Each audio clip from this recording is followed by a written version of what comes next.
few times so that we could get it cooking in the kitchen. You feel me? And I was in my bag that night. Okay, so I'm in the kitchen chefing like a young Gordon Ramsay, and then we come to the end of round one. So now it's halftime, right? Which means it's time to get some refreshments, right? Gotta restore the electrolytes, gotta get some fruit snacks in me, get some water, replenish, refuel, recharge. Gatorade. So I sneak out of my room, and it's around midnight, so everybody else in the house is in bed, and I walk to the kitchen to get Bianca and I some water. And the kitchen was at most 50 feet from the bedroom, right? Literally 2 hops and a skip away. Yet, in the short amount of time it took me to walk to the kitchen, by the time I got to the fridge, I was completely out of breath. So I'm thinking to myself,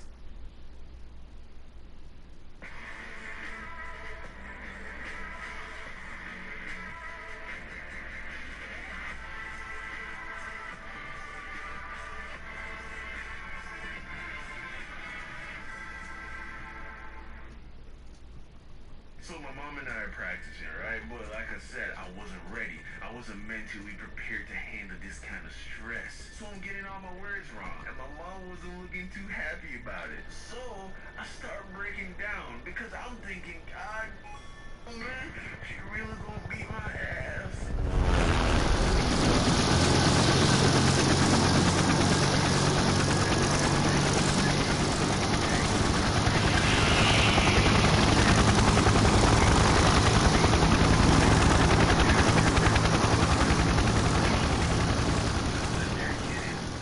Special needs. Okay. Now listen, I ain't trying to bag on special needs kids, okay? Just because you're special needs doesn't mean you're stupid. The odd one's out, for instance, very smart dude. But thinks he probably has dyslexia, a very real condition that makes reading and spelling very hard. Has nothing to do with how intelligent you are. But that shit don't work in Jamaica, man, where I'm from. That's just not the culture over there. In Jamaica, special needs pretty much means handicapped. Handicapped, sorry. At least that's how it was when I was a kid. If you didn't have like an obvious mental disability like severe autism or Down syndrome or something like that, if you weren't doing well in school, as far as the average black Caribbean parent is concerned, you was just being lazy. You're not trying hard enough. Ain't no ADHD or dyslexia in Jamaica. If you even say the word dyslexia to a Jamaican parent, they're just gonna say bless you. Followed by cover you out when you sneeze, you nasty ass mother. So, this begs the question, how then were my parents going to get me to go from failing every test to getting the minimum grade requirement for any Caribbean household? Which is 100%. Well, my dad, being a truly brilliant man, came up with a very effective technique. He would beat me. Yeah, he would beat me for bad spelling grades. Now, listen, my dad is a great man, alright, and a great father. I don't want y'all thinking he was like abusing me or whatever. See, there's an art to beating your child, okay? And my dad was a young Picasso with the belt. My dad spanked me with the same approach that a circus ringleader trains a lion with a whip. It's more about the fear of the belt itself and not actually the pain of being hit. He wasn't leaving bruises or any crazy shit like that, okay? But I digress. The arrangement went like this. Every time I took a spelling test, for every word that I got wrong, I would get 1 lick. A lick is basically when you hold your hand out and get slapped in your palm with a belt. Now, even though I can say today that I don't believe I was ever abused as a child, back then, my perspective was a little different. At the time, I was extremely traumatized by the whole ordeal, okay? There was this one moment in particular that is permanently seared into my brain. Alright, check this out. So my mom and dad were divorced, right? And we weren't all that good at communicating with each other, obviously. Thus the divorce. So my mom didn't know that my dad had employed this negative reinforcement technique to make me a better speller. So one Saturday morning, after a couple weeks of getting my ass beat for spelling tests, my mom ambushes me while I'm watching my Saturday morning cartoons. I'm sitting there, right? Straight, chilling, eating my Fruity Loops. Not Fruit Loops. Fruity Loops. Off-brand. I'm watching like Ed, Ed and Eddie or something, right? My mom comes up to me and is like, okay, Chris, go get your spelling book. It's time to practice your words. I'm like, what? Mom, no, Not right now. Because I wasn't ready. My mom had never practiced my words with me. It was always my dad. So she caught me off guard. My mom's like, Chris, go get your spelling book, okay? I'm not going to ask you again. So I go get my spelling book with all my words, all right? My mom and I begin to practice. So my mom and I are practicing, right? But like I said, I wasn't ready. I wasn't mentally prepared to handle this kind of stress. So I'm getting all my words wrong. And my mom wasn't looking too happy about it. So I start breaking down because I'm thinking, God, oh man, she really gonna beat my ass. Now, my mom ain't the type of woman to spank her kids for something like that, but I'm thinking that my mom and my dad were still on the same team, at least when it came to this. So I'm crying, right? And my mom's getting mad because she thinks I'm crying for no reason. She didn't know that my dad's been training me like a circus lion. But, of course, I'm her little baby. Alright, so she looks at me and says, Chris, okay, this is what we're gonna do. I'm gonna do one more word, okay? If you get this word right, we'll stop. So now I'm like, okay. She says, spell away. I'm like, okay. Oh, no, son, sound it out for mommy, okay? Okay, I'm sorry. Listen, way. Okay. E. You see, at this point, it's too late. It's too late. I was already too worked up to spell properly. I couldn't think. So my mom's like, Chris, look, you can do this. Spell A. I'm like, A. She's like, good. See? Now spell way. I'm like, W. A. Why? She's like, yes, baby, see, look. Now, spell away.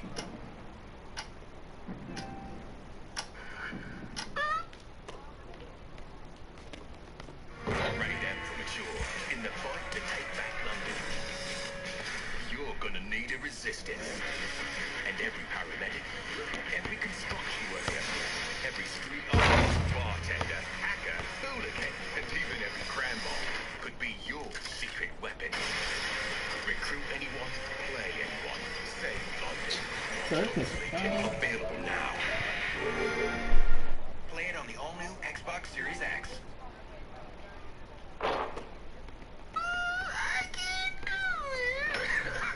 Why are you doing this to me, Robbie?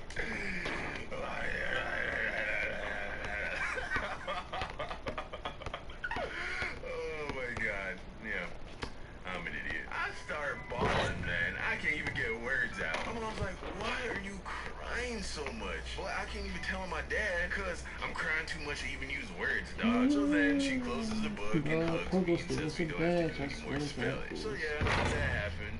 But my dad would still beat my bad spelling grade. So yeah, I don't think my mom ever found out. But I tell you what, it worked.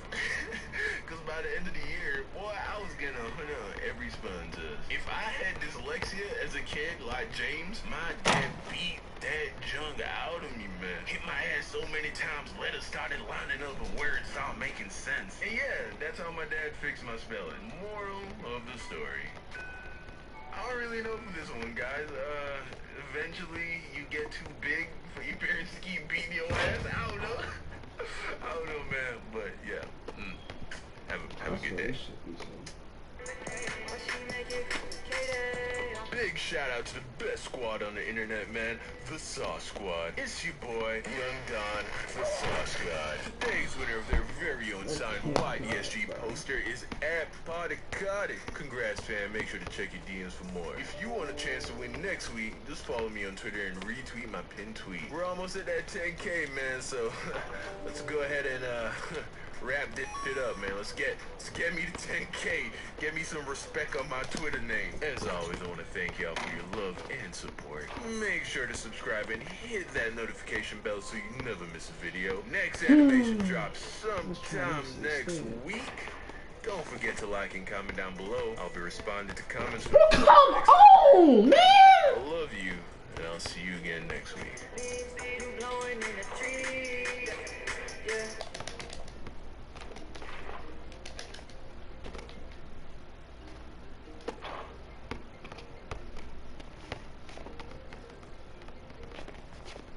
now I'm just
girly games, you know, like The Sims, Fortnite.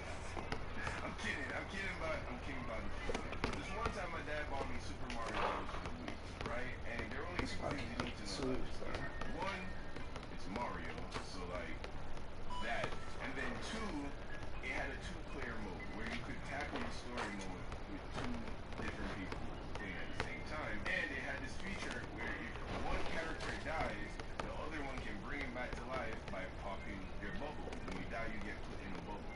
And then if both of you die, then you're fucked. So Oh my god, take Pogo Stick out the bag. That's the dumbest game in the fucking world. Take Pogo Stick out this stupid ass game, bro. my sister to play the game with me. Niggas jump 100 times at one fucking spot, we're bro. playing the game, right? And we're playing a very hard level.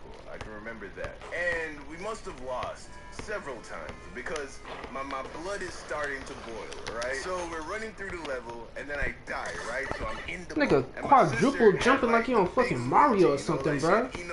Can't nobody recover that fucking fast, bro. Yo, no pressure, no rush, but when you get a chance, yo, let a nigga out of this bubble, right? I knew she wasn't gonna last long. And of course, she gets hurt, right? So now she's the little Luigi, right? So now I'm like, yo, alright, get me out of this bubble. We about to lose, yo. And my poor baby sister, she was like 10 or 11 at the time, right?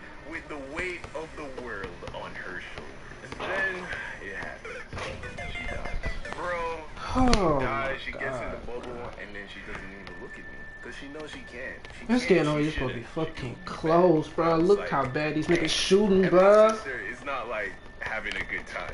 You know, like she's doing this just to spend time with me. Like she didn't even like Mario, nigga, but she took it so seriously because it was important to me that we beat this fucking game. I get up and I'm shaking, and then I just punch the fucking door. Now, the door was made of wood, and it was also hollow.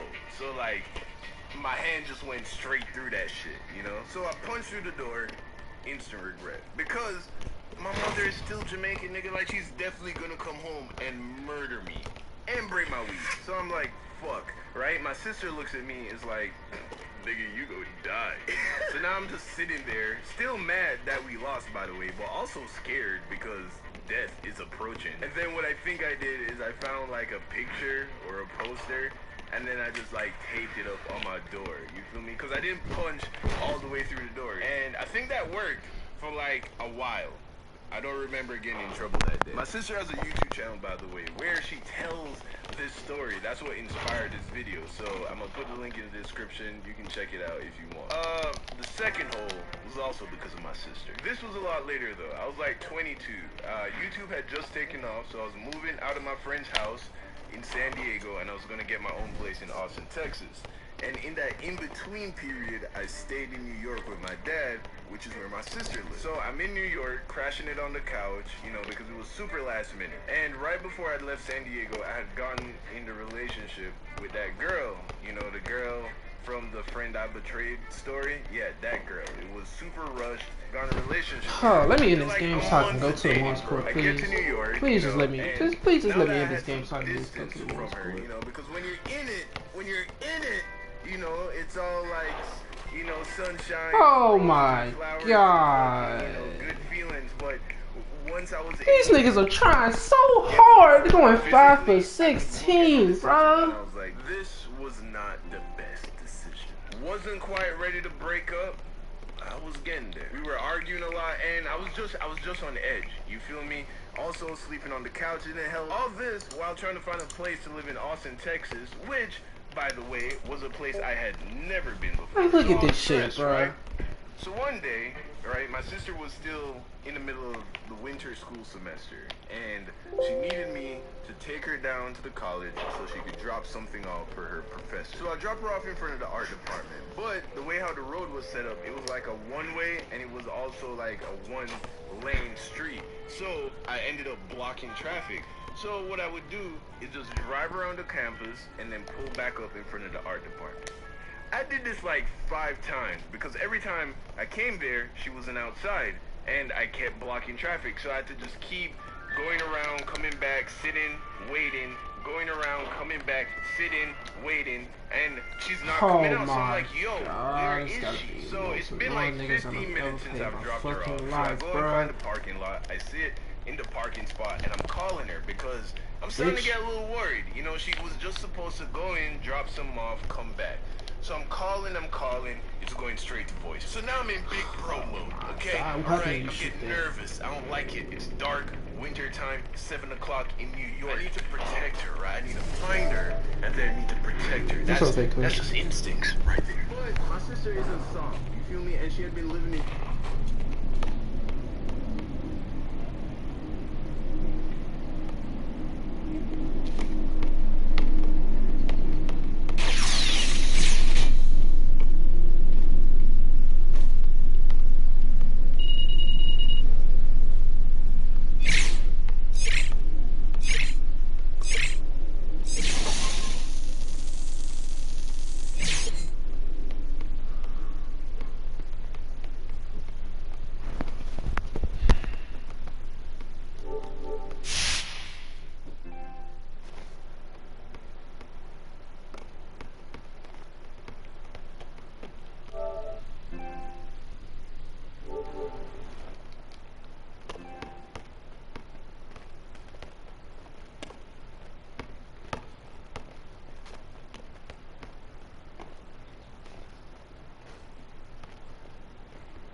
Shout out Real Tune, bullshit ass. My nigga though, you know what I'm saying? Fuck with the boy. Crank that bitch up. Shout out to my nigga pulling up in the trench. Give me a next.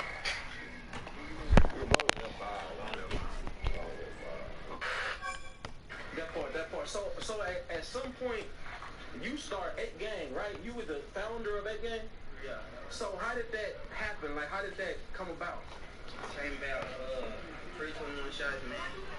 Me and him was just getting high one day, sneaking in his mama house, RP his mama, sneaking in his mama house, getting high. Like, bitch, we need to start a clique. Boom. And I was like, man, cause all these niggas I'm in right here, you know how many cliques we done been in since elementary? 100 of them hoes. I'm like, bro, I ain't getting no more cliques. That shit dead. Was cliques just like the thing to do? Like, let me just gonna start a clique, we gonna hop a clique? I mean, at the time we were doing, yeah, we thought that we just wanted to click of our own and still trying to be in somebody else's shit. We started that, boom, we took it to school while all our day one day. Hold on, before you go any further, because people hear that and say you was like click hopper. You know what I'm saying? Because you kind of gotta address like it's not fucking click hopping because it was our click. It went like around, fresh. Yeah. Okay, boom. So you just mentioned like 8 Gang on like Gang 5. Like, so like how do you feel, you know what I'm saying, knowing that you was a part of Gang 5? Like, it's fucked up, but look, this now I'm glad you asked that because We in game. Them niggas ain't in game pass. We been in game pass for a long time. Them niggas ain't in game pass, fool. That's why I really don't think it's a joke. That game bang is a joke. We in game pass. We actually, you know what I'm saying? We can't do shit. That's why you don't see us.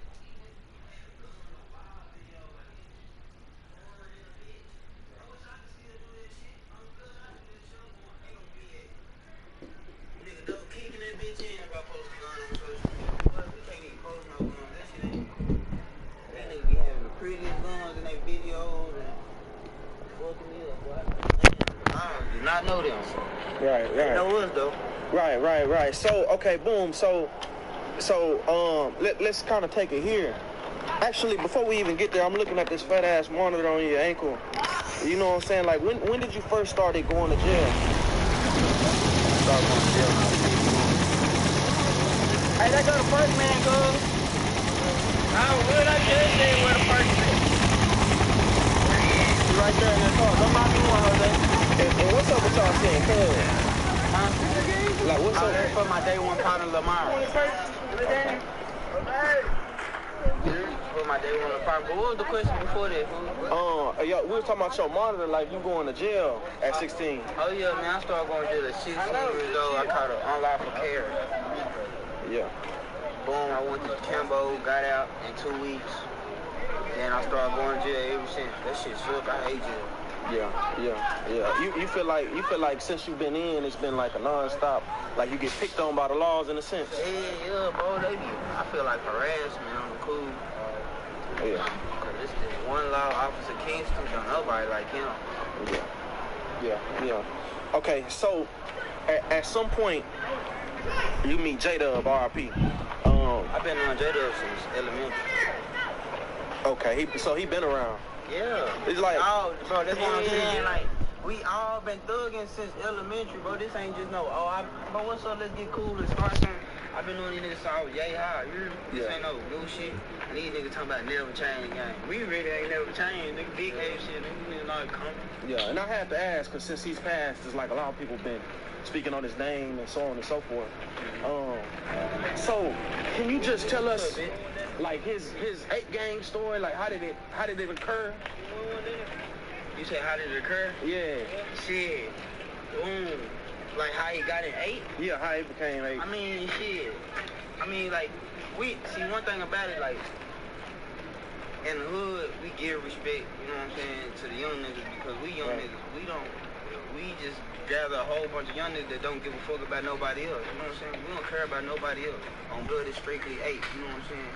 If you ain't riding, run you over.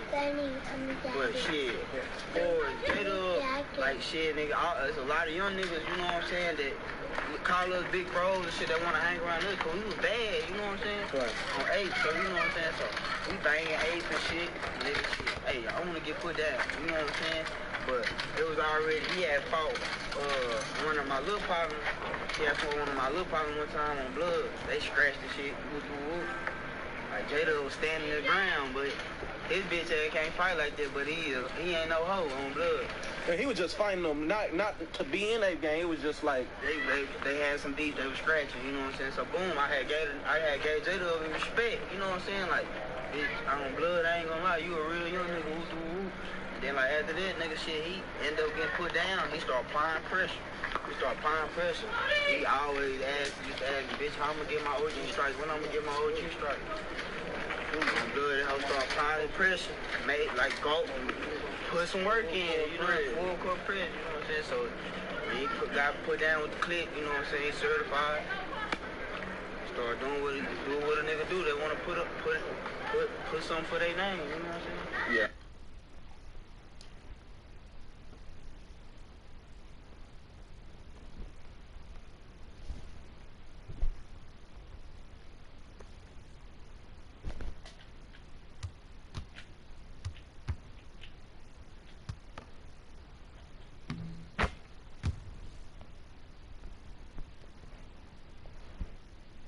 Be doing none of that shit. Y'all nigga watch out. I don't stop. Nigga, I know to this day, nigga, you still be getting exploited by them niggas, boy. Stop playing with me, boy. You is lame. I don't blood nigga will slap the fuck at you and take your gun. You not gonna shoot nothing. I know you in real life, nigga. Stop playing.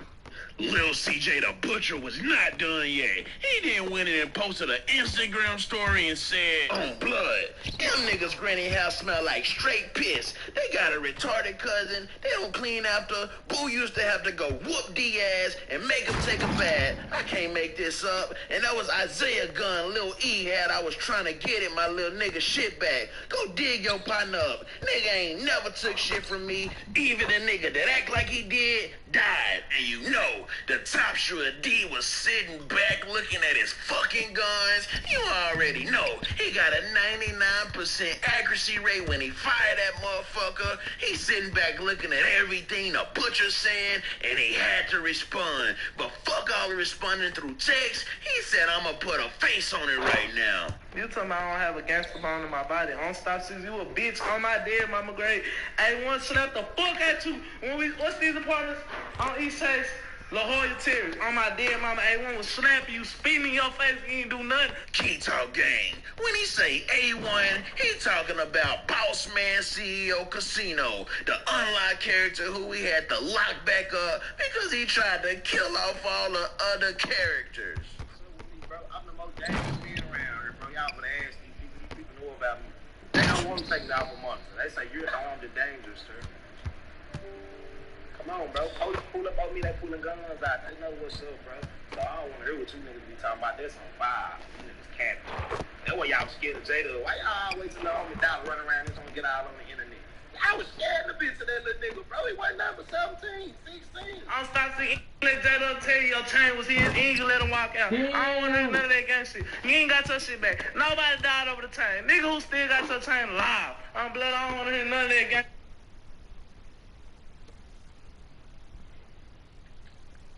The fuck, we was outnumbered and outside. We was in there, they were macing us. Yayo didn't even see me. I ran. Fuck all that. After I hit that nigga, he got up off Yayo. I ran.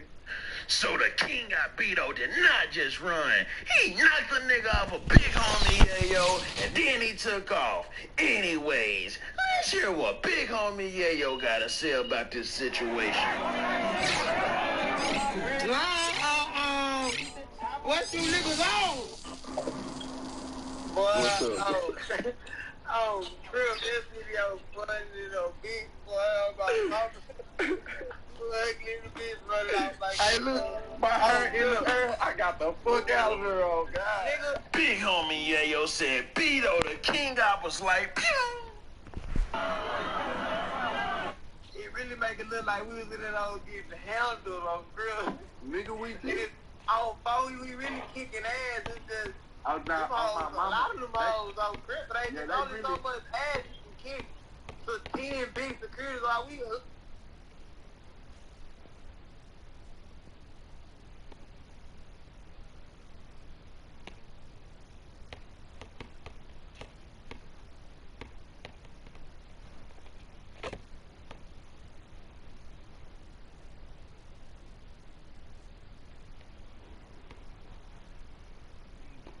regular niggas. That was his video. Yeah, years ago. No, this was on King of the Street. You already know. Big homie Yayo ain't ducking no smoke or no grease.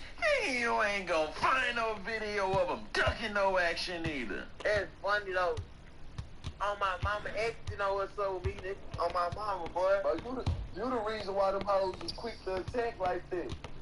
Niggas just ain't know. I done beat that stupid ass up before. Come on, handle shit. That nigga, boy, on Crit, that white boy, strong in the bitch. That nigga wanted to choke the shit out of me on Crit. He had a, boy, on Crit, his big ass Cuban on Crit. It's like that nigga had a grip. He was trying to grab my shirt, but he grabbed my chain. So I'm talking about this hoe ain't going nowhere on Bro, Crit. calm the fuck on. We on the third. I feel the bottom when you hit the nigga with the bottom. I feel all the like liquor start getting on me and shit. I'm laughing.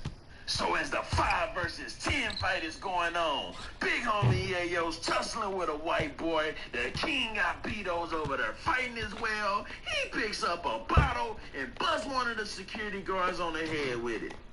Crib, me and T Slick on the kicking his dumb ass on Crib. We don't know where you went. We just fight the security guard. We fight the security guard. I'm looking like, what the fuck this nigga beat our ass on Crib? Nah, they got a video, fool. It's on Nene page. Okay. That's what everybody see on gets Nene out the page when club. everybody coming out. Me and T-Slick the only ones coming out like, yeah, we lit. Don't care everybody else coming out slumped up. Hey. We fight me. Only me people that fought security guard was me, you, and Slick. By the time you was gone, nigga, they made son. Nigga, Oh, God. we running out the club. By the time we running out the club, Look at this bitch ass nigga, bro. Who plays like this? And your bitch ass got the keys. Nowhere to be found. So after Big Homie Yayo and the Savage Slicks, the T-Slick get done whooping ass inside the club, they try to run to the whip to grab the woo-woo-woo to let off some fucking shots on the bitch-ass security guards that's chasing them. But as they got to the car, they start to look around and they're like, oh shit, where's the king of Beto? He got the damn keys. Beto, where was you at? Nowhere to be found. In the club getting the shit beat out of me. I feel like when that nigga say, I feel like you was in there getting your ass whooped. Oh, girl. I'm everybody coming out. Fucked up. I'm the only one. I'm the only one not coming out. Me and T-Slick. So Big Homie Yayo and the Savage Slicks is walking outside the club after the brutal battle, but you already know. Beto the King Op is still trapped inside the club. They playing dodgeball, kickball with his head. Big Homie Yayo said, God damn I it, gotta start King jumping Op, this you nigga, should bro. have I gotta just start stayed with jumping. us. Like, what the fuck, bro? This nigga's six fucking 11, bro. Nigga, 5 people jumping 3 people is better than 5 people jumping 1 This nigga's 6'11", bro. That slow ass jump, I'm like, no contest when he shoots out that thing, I kicked him. You see, look at that video where you see me running. You see the security guard chasing me. They left y'all.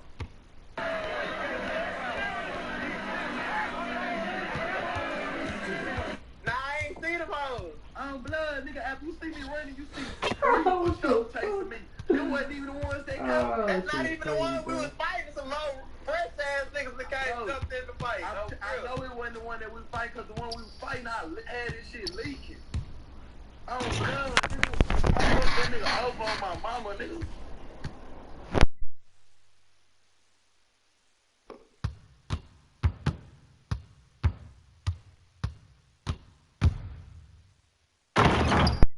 Yeah.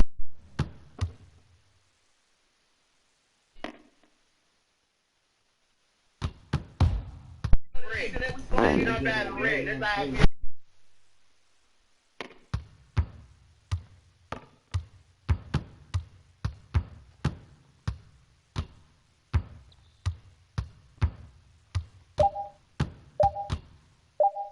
King Op Beto, let me know one more thing. You got the bad end of the stick, you said. How was it? On blood, they were bad. Fuck what Yayo talking about. He didn't get the bad in the stick, because I saved this bitch. On blood. Torture, nigga. Dragged around that hoe. All kind of shit. They beat me from the front of that hoe to the back of that hoe on my mama, nigga. I'm covering on my face and shit, trying to make sure they don't knock my motherfucking teeth out. Speaking of T-Slick, the Savage Slickster, we still gotta hear the rest of the story of how he stripped them niggas butt-ass naked because he lost his money. Y'all remember the laws had came and he had to stop the story. I get the trick and the nigga Benzo. Oh, God, it's a law. The nigga Benzo stripped again. Do you hear me? He stripped again. It's a law. I'm scared in a bit. Fuck this story. Anyways. Back on live again. I gotta finish on what the fuck happened. I ain't get to finish. The bitch ass lost. So goddamn, after I goddamn make them boys strip, huh? You know what I'm saying? Nigga get to tripping in that bitch. I just say fuck it. I'm finna shoot one of these niggas. And then maybe a nigga, you know what I'm saying? So before I could even, like, do anything, the man, Benzo, just said, oh no, Slick, I swear to God, bro. Nigga came by his clothes again on G-Scar. This nigga said, he got all these niggas. Said, bro, I swear to God, I ain't got it. I swear to God. Now you know, Benzo did not want the Savage Slickster to call Big Husky, so he started to plead for his life. So I like, damn, that's fucked up. So goddamn, as I'm leaving, I'm finna go. I don't know where I was finna go for. I think I was going to clear my mind or something. Cause it really wasn't a loss, but it was a loss type shit. Something just told me, look in my back pocket, bro. Why I found the money in my back pocket, bro. I bust a U-turn, I go back to the spot. Somebody in the house say, you must have found your money, fool. I was like, hell yeah. But everybody who done got stripped in that house except for the white man, I think he was gone. Everybody, no, he was there. I gave him some more dope. On blood, I gave him some more dope. He was there. Everybody was still there in shock. So I was like, damn, fool, it was my bad on blood. Y'all can goddamn, if anybody want to look at me or something, I'll look at that shit. You know what I'm saying? But it's my fault. Alright, so big homie Yayo and a 4E gang got into it at the damn club, and everybody was getting hit with bottles. The big ass security guards looking like the Big Show and Brock Lesnar ended up jumping the fuck out of Beto and everybody else. But anyways, we got to figure out the rest of the story with T-Slick. This nigga done...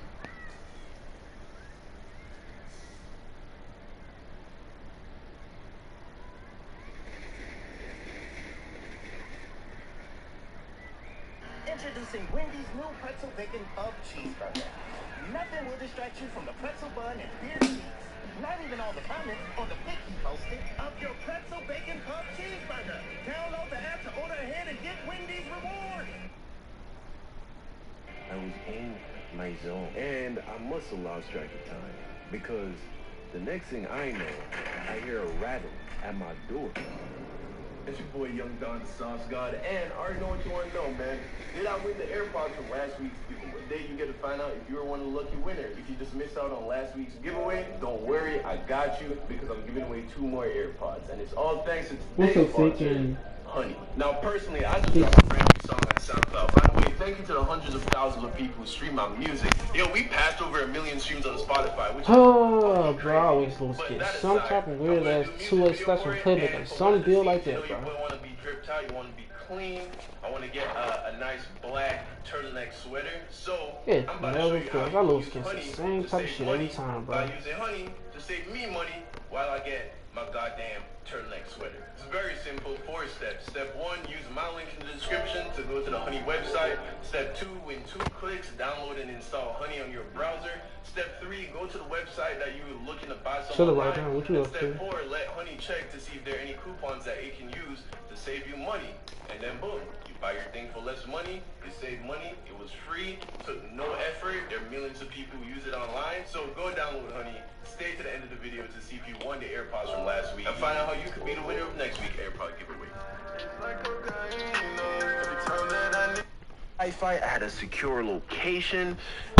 What happened was my neighbor finally wised up and put a password on his Wi-Fi. Now, I grew up seeing niggas steal everything back in Jamaica, right? Everything from electricity to cable. So it was only a matter of time before my neighbor would have realized that people were siphoning off some of that Wi-Fi juice. And now that I didn't have any Wi-Fi, I couldn't use my PSP. Therefore, I couldn't do my business in the bathroom. I had to use my computer in my bedroom. Now, I could have called it a day. I could have said, yo, this was a good ride. We had fun while it lasted. But it's time to call it a day. I could have said that, but I was in too deep, man. I was like a crackhead, man. I was fiending for them videos. So I turned to my computer. My computer that was in my bedroom, which did not have a door that could lock. This was a very high-risk operation. You understand what I'm saying? So tell me, what would you do in that situation? Oh, I know. Wait until everybody goes to bed, right? If everybody's roaming the house during the day and using the computer throughout the day, perfect. Just wait till everybody goes to sleep and then do what you gotta do. Wrong answer. Good idea. Wouldn't work. Here's why. I am 99.9% sure that my mother is in fact a vampire. That is the only explanation that I can think of. Because this woman does not sleep, okay? I can call her at any time in the day. She's going to answer. 3 kids, full-time job, goes to church every Sunday, does not sleep. So at any point, my mom could just walk into the room. Could be 2 o'clock in the morning. It would not be weird. But like they say, where there's a will, there is a way. And your boy found a way. I found a sliver of time, a small segment I'm going to get in my a day, sweat. a moment, some would say, where I had complete privacy in my room. Right around the time that my neighbor put a password on his Wi-Fi, my mom and my stepdad started going for walks in the morning. It was a short walk, 30, 40 minutes maybe, but it was enough time for me to get in, do what I had to do, and then get the fuck out. I felt like Jordan Belfort from the Wolf of Wall Street. You know, I found a way to beat the system, and I was bringing in millions of views. I was watching a lot of videos, and there were beautiful women everywhere on the computer screen. But you get what I'm saying. We were the same in a lot of ways. And just like my boy Jordan, eventually it all came crumbling down. I got sloppy, man. It's how it always happens. You get comfortable. You know, you get used to having so much success in life, and then one day, you know, you stop paying attention to details, and that's where you fuck up. You see, in Jamaica, everybody has a fence and a gate to get into their front yard. You can't just walk off the street into someone's front lawn like you can in America. And at the time, our gate was squeaky. My parents had bought an old house to remodel, and the gate was one of the things they had not yet fixed. And that was my alarm. That's how I knew when I could start and when I had to stop. One day, my stepdad fixed the gate, and I underestimated how significant this was. I didn't see how this could potentially crumble my empire. Because like I said, I got cocky. I felt like I had the routine down. I felt like I didn't even need the gate anymore. So one morning, my parents went on their morning walk, like clockwork, just as sure as the sun will rise in the morning. I got up. I got to work. I put in work, boy. I was deep. I was locked in. Nothing around me mattered. I was in my zone, and I must have lost track of time, because the next thing I know, I hear a rattle at my door. Because like I said earlier, my door couldn't lock. So what I would do is I would take the little night table that sat beside my bed and push it up against the door. You know, just as an extra precaution, just in case my little brother woke up or my little sister and they wanted to come into my room and use the computer. That usually would be enough to deter them. But at my door was not my sibling, but my stepfather, who was in the building. And this nigga wanted to use the computer, so I was fucked. And as heavy as my night table was, it was nothing for this 6'3", 250 GG's. man that is my stepfather. So he opens the door, and at first he was GG's. you know, he's like, why is this here? And he Yeah. looks at Always just sweat. I looked at him. At Magical's in town, but it doesn't take a rocket science to figure out what was going on. I mean, everything from the look of shock and embarrassment on my face, to the lotion bottle that was sitting on my desk, to the fact that I wasn't wearing any clothes. I mean, it wasn't hard to put two and two together. You get what I'm saying? He looks at me, I look at him, and it was quiet. And then he closed the door. Like a fucking G. Didn't say shit, nigga. I went outside to eat breakfast, drink orange juice. He sat at the table. We didn't even make contact. He was fucking just... He held it down. He held it down for me, man. I don't know how else to put it. I don't even think he told my mom, yo. Like, and if he did, he told her not to say shit. Which, you know, props to him, because when my mom wants to say something, she says, I probably didn't use a computer like that for a while. You know, just the PTSD. It was very traumatic, you know, to get caught like that. And yeah, that's the story.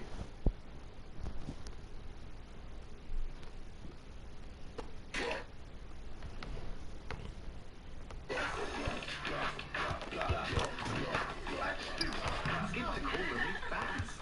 With Alka-Seltzer Plus, the beer Power Fast Fizz. Dissolves quickly, instantly ready to start working. So fast. And as soon as I said that, Jeff's face changed from happy and magical to extremely concerned. He was like, Don, no. I told you not to eat more than half, bro. Have you tried magic before? I'm like, no, but I don't see why you're tripping. I ate the whole brownie like 20 minutes ago, and I still don't feel anything. And right after saying that, I hear, yo, somebody need to get me a doctor, man. Somebody help me, man. Yo, take me to the nurse, dog.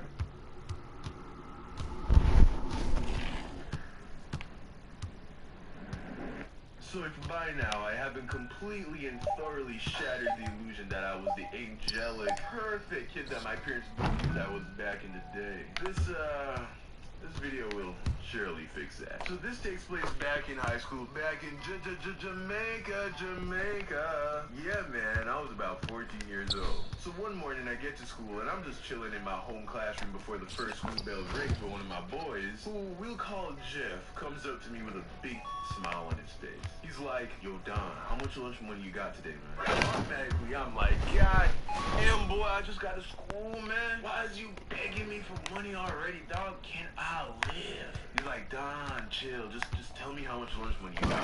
So I'm like, 500. This is Jamaican dollars, of course. And at the time, $300 was a reasonable amount for a day's worth of lunch money. But my mama loved me a little bit extra. She often give me 500. Just for context, back then, 100 Jamaican dollars was equal to like $1 American dollar. So I told him how much money I got, and then he was like, cool, okay.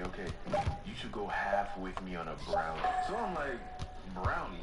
What brownie? Is there like a bake sale going on or something? Just like, dog. Oh, shit! Talking about weed, dog. So I'm like, that big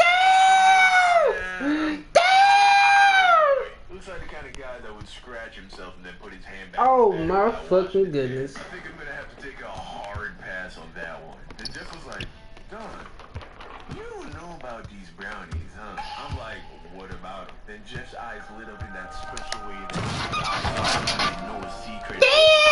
Don't. He leans in and whispers, Don, these are magic brownies. I look at Jeff and I'm like, you're kidding. He doesn't even say anything.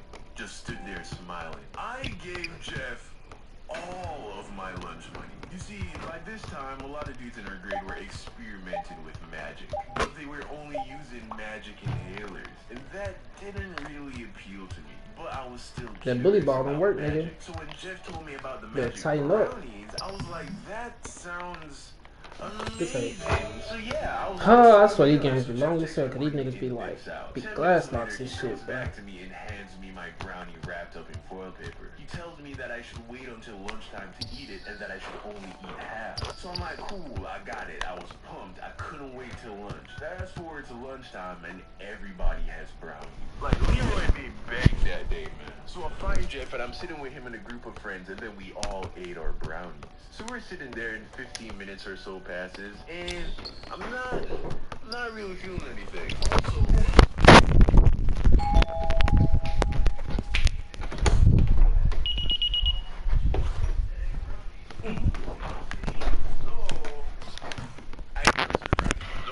I ate the whole thing. I even licked the icing off the foil paper, man. So I'm sitting there, and then Jeff comes up to me, and he's like, yo, Don, man. Oh, shit.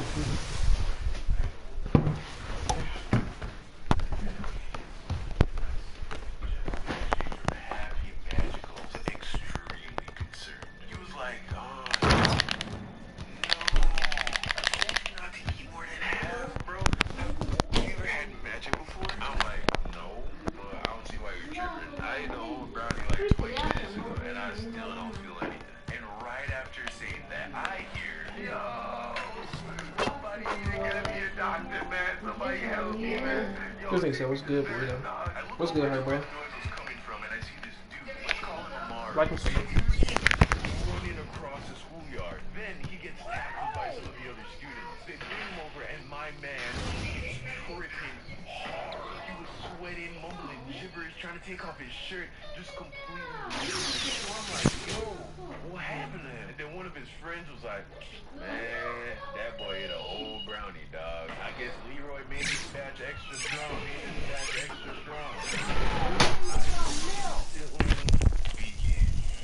I mean, I was going to die. Certainly, I was going to die, obviously. Here's why.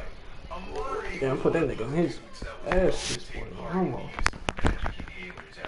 Whoever knew Michael Silver fly, man. This guy was an experienced Damn, I put that nigga on his ass, bro. magic user and was Big ass nigga, bro. I, on the other hand, have never used magic. And I ate the exact same amount of brownie as he did. I was So there I am, just panicking internally, awaiting my certain death. I was sweating profusely. I looked sick just from the worry and anxiety. Then Jeff comes over to me and he's Yeah, I got 21. Don, how you feeling, man? Then I was like, I don't know. I got both of them. I still don't feel anything too crazy, man. And it was like as soon as I said that, bam, it hit me. And here's the thing when it comes to eating magic. Unlike inhaling it, when you eat it, it doesn't gradually come up. I just don't play 2K21 like that because I don't got people to play with on that bitch.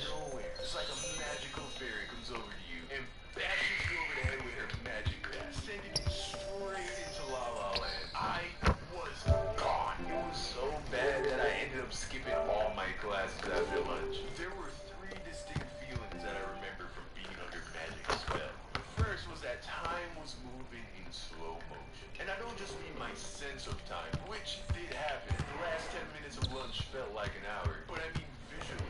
The best way I can describe it is like a visual echo. For example, let's say someone waved their I did not try to do hand in that. my face. It was like their hand left a trail of hands as it moved along its path. It completely tripped me out. The second feeling was that my sense of touch became hyper-stimulated. I remember just sitting on the floor in complete Imagine panic. all them gym moves, he still make it. My uniform hurt when my skin rubbed over them. So, I would rest my arm on my pants and the bulges in the this the fabric gayness felt for like they me. were trying to pierce through my skin. Absolutely awful. The last feeling was severe anxiety. I can honestly say that this was the first time in my life where I experienced a real traumatic. Well, you better say no homo. I was so worried about what you asked. I remember in particular, I was dreading that my mom was going to pick me up from school and see that I used magic, and then kill me. So for like the 4 hours between lunch and when I was supposed to get picked up from school, I just sat on the floor. Yo, can you shoot? No. You're supposed to get all your shitty badges. You're a legend. I'm a slasher. And I mean never. She has a 9-to-5 job. She's a manager. Ah. From school. Oh, I was convinced that she was coming again. And when she hate people when they do the same move. to murder me in front of all. And then when he say he But of course, instead, a taxi cab picked me up. The same taxi cab that had got only one shitting badge to prove. for the prior 3 years. So when I say You got a speed boost. You're a finisher. that my mom was gonna pick I'm a me up, demigod. I have absolutely no idea why I thought Nigga, what? that's what You knew what? What? A jump. Stop playing with me, Him Dej. is so weird. I slept for like 4 hours. Got up. Dej Who's already, legend? Dej already know what's up with me, bro. The food, all of it, like everyone. No. I lost because he's a finisher. Dej, He you can from do Scottsdale, everything. I know what y'all be got. I know what y'all be doing down there, bro. See on somebody that got play this game every day. You said what? No, you trying to do that, boy. No, I'm finna come back in stage. I'm not gonna leave this stage and come back. Oh, hell no. Wario tweaking, bro. Corey dangerous. If you want to Hold check up, Squid bro. next week, just follow me on Twitter and retweet my. Is that Dez on that Wario account?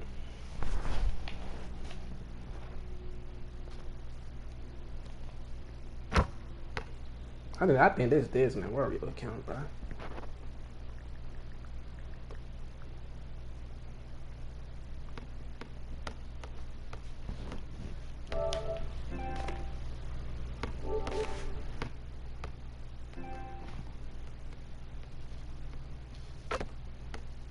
No, I don't ban him. That's just how You my just dad trolling. was. You always tip the barber, and that's just because you want a good relationship with the man that. Wario and Dez the same There folks, are bro. 3 men in every man's life that you want a good relationship with: your father, your coach, and your barber. Because all 3 of these niggas have the power to make your life miserable. Nah, Dez Wario, bro. He will be I've been having a feeling, around bro. you, not give you money. He has a lot of power. You coach, you can manage you for the whole season and have the whole school looking at you like you're a scrub. And you're Yeah, a he barber. trolling. They should be watching Key Talk He can be Media. the difference maker for whether or not you're going to talk to that girl in the hallway. Because that's all it takes. A bad fade Now or what? a shitty tape can ruin your entire game. Because what does your ability to talk to girls hinge on? A good haircut? haircut? No. Confidence. And nothing ruins a man's confidence like a pushed back hairline. Especially when that shit starts to grow back. You ever wear a hat for like a week just to give your hairline a chance to recover from the massive that one. hairline? Sounds a lot. And that's why I don't go to Yeah, that nigga funny. Hey, bro, you heard about Go Yeah Yo? Them niggas got their ass beat in the club, bro. At a strip club or some shit. Shout out to 360 I have saved. Bro, they got beat up by some big ass security guards and shit. Him and some other nigga. They got fucked up. I do it because I don't trust you all. When I started cutting my own hair, If I get jumped by some big ass strip club security guards, bro, I'm coming back and I'm shooting them niggas, bro. And of course, I fucked up my hair a few times. But you know what? Let me do it, okay? I'm not gonna pay you $20 to mess me up. Nah, I can do that by myself. And of course, like everything else, practice makes perfect. Now, Yeah, boy. Imagine them niggas like Samoa Joe size, Big Show size, trying to jump niggas, boy. But now, Hey, you know, damn. Then I heard they maced them too. No, damn well they don't have to jump nobody, bro. They about the size of 3 niggas, bro. They about the size of 3 men. Be jumping them and shit. I wonder what them niggas feel. Just kidding. That's my car. Did they start the fight with security guards first? Or what? I don't know. Fuck that shit, bro. When you got rich white but I still cut my own hair to this day. It's beyond me. The last good barber that I could trust was in Broward, Florida. Now I live in Austin, Texas, which is very white. It's white barbers cutting white dudes' hair, and that's a risk I'm not willing to take. And I know there are good white barbers out there, but good white barbers are like white girls with fat asses. They're hard to come by and even harder to book an appointment with. You're competing with too many niggas. Now good black barbers are like white girls with fat asses. Yeah, I would push you towards some niggas and start running if I saw them big ass niggas come up to me. Continue to cut my hair. I did take a chance recently though, cause I don't like. Ooh, Dez, boy, I would have had that old shit face, boy. I would have pushed you. I would have got the fuck up out of there, boy. I know you saw that coming, right? But I did take a chance recently though. Them niggas probably, boy. Not really near. You know that fucking Fresh Prince of Bel-Air fucking intro when they spin Will Smith around and shit. They was gonna do your ass like that, boy. They wasn't gonna do me like that. They was gonna spin you around, but you busy, get your ass busy and shit. None of them except for one. Damn, I'm already fucked up. I already know he can. But there are plenty of bad black barbers. So I was still hesitant when he said he was down to cut me on the spot, no appointment. That was a bad sign. Everybody else is booked till fucking next year, and you're just sitting here on your phone. Now that alone didn't mean he was gonna be bad. Apparently he just started working at his shop. Maybe he hasn't built up a clientele. So I asked him if he had any pictures. That was bad sign number 2. Not because the haircuts look bad in the pictures, but because I couldn't You said tell what, if AJ? the haircuts were good. And that's because he had a shitty Android phone. Now, there's nothing wrong with having a phone like that. But I've never, ever met a That boy good better tighten barber up. with a shitty camera phone. Better keep the hand up that circle, Don't bud. go together. But I'd already driven like 45 minutes just to get there, and I had a date that night. So I said, fuck it. I sit in his chair, and he starts to cut my hair, which he only had to do the sides to line me up. So we get to talking, and he tells me that he's been 2K21? What type of build you got? Defensive? out being a barber has got him off the streets. He used drugs, gangbang, you know, hood nigga shit. If you got a guard, you probably can run that whole through for real. Maybe Like and sub up though. so much more comfortable. Something about you being from the hood makes me more confident in your barbering skills. So I start to relax. I was like, maybe I'm done. Maybe I'm done. So he finishes up, turns me around to look in the mirror. I look at myself. Paint beast? I could I got a guard. I don't play on the nigga though. I ain't playing on the nigga since like the first fucking month. fuck my whole shit. I gotta wear a beanie. If I do run with you, I'm gonna have to get used to playing guard again and shit. You wanna know what the worst part about it was? I mostly play like big man and stuff. You got hacked by who? liked it, make sure to like the video if you did, and don't forget to subscribe, hit that notification bell so you never miss a video. You never know when I'm dropping, man. Could be in 4 days, could be in 4 weeks. This shit is crazy, man. We're in what, 2K20 or 2K21? Warrior. Who you got hacked, bro?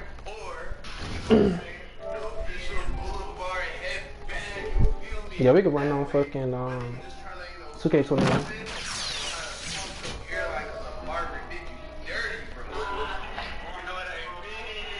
Somebody probably called PlayStation support, and they took your account their way. Alright, bet right here. Yeah, they probably took your account that way, bro. You know, PlayStation support is stupid, bro. Nigga probably like, man, I don't remember my email, my password. All I know is my username. They just let them get it like that, bro.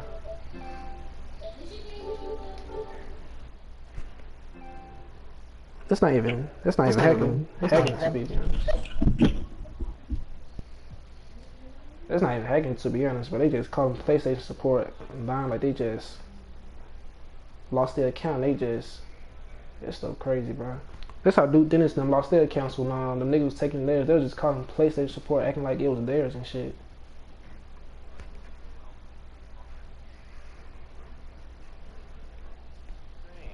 You're not hiding anything in your room, right? There isn't a girl in there. Strange.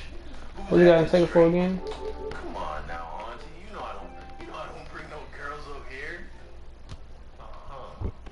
Let me see. You know, Auntie, I know I've been gone. Where my animations at? I forgot that message so many times on Instagram. Follow me on Instagram at @alosaucio. If you already don't, so much has changed. Oh, that's what my contact is. That's a natural brown color, right? I got a snake. Like, this not my pearly white boy. That's right. Good deal. No homo. Instead of boring you with reasons why I haven't posted, I'm gonna just play the Oh. video. In return, like the video, subscribe. Yep. Time to quit. And, Oh, that took your imagine. That was crazy, bro. We must have some Asian people or something. You know why it's the worst? Because you know it's only a matter of time. Sir. That boy got a body control. Thanksgiving or Christmas party, or as bad as this sounds, someone's gonna die eventually, bro. Fuck that. I'm gonna have to jump at you now. We done made like 2 celebrities in a row. You don't want to be that niece or nephew that's gonna make it. I need as bad as you got. I'll make a fucking guard bill right now, boy. If I had your bells. Alright, I'm gonna jump at you. Enough of that.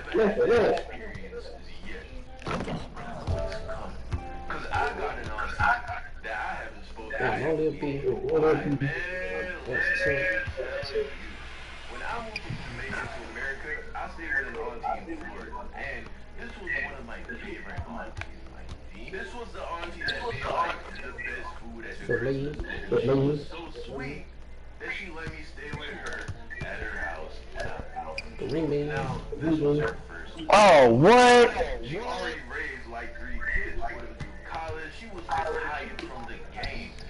Dream shake. She underestimated what she was getting into when she opened up her home. I was 16. That boy got Hall of Fame. 16-year-old dude. We're unruly. At 16, you start thinking you grown. Maybe you got a little 2K! Oh my god. You think you grown. You start rebelling. BG, bro. BG. Right as I started now, I'm not trying to say that. That's so sorry. Hey, can you do me a favor? What? I said, can you do me a favor? What? I said, can you do me a favor? Yeah, I can. I said, can you do me a favor?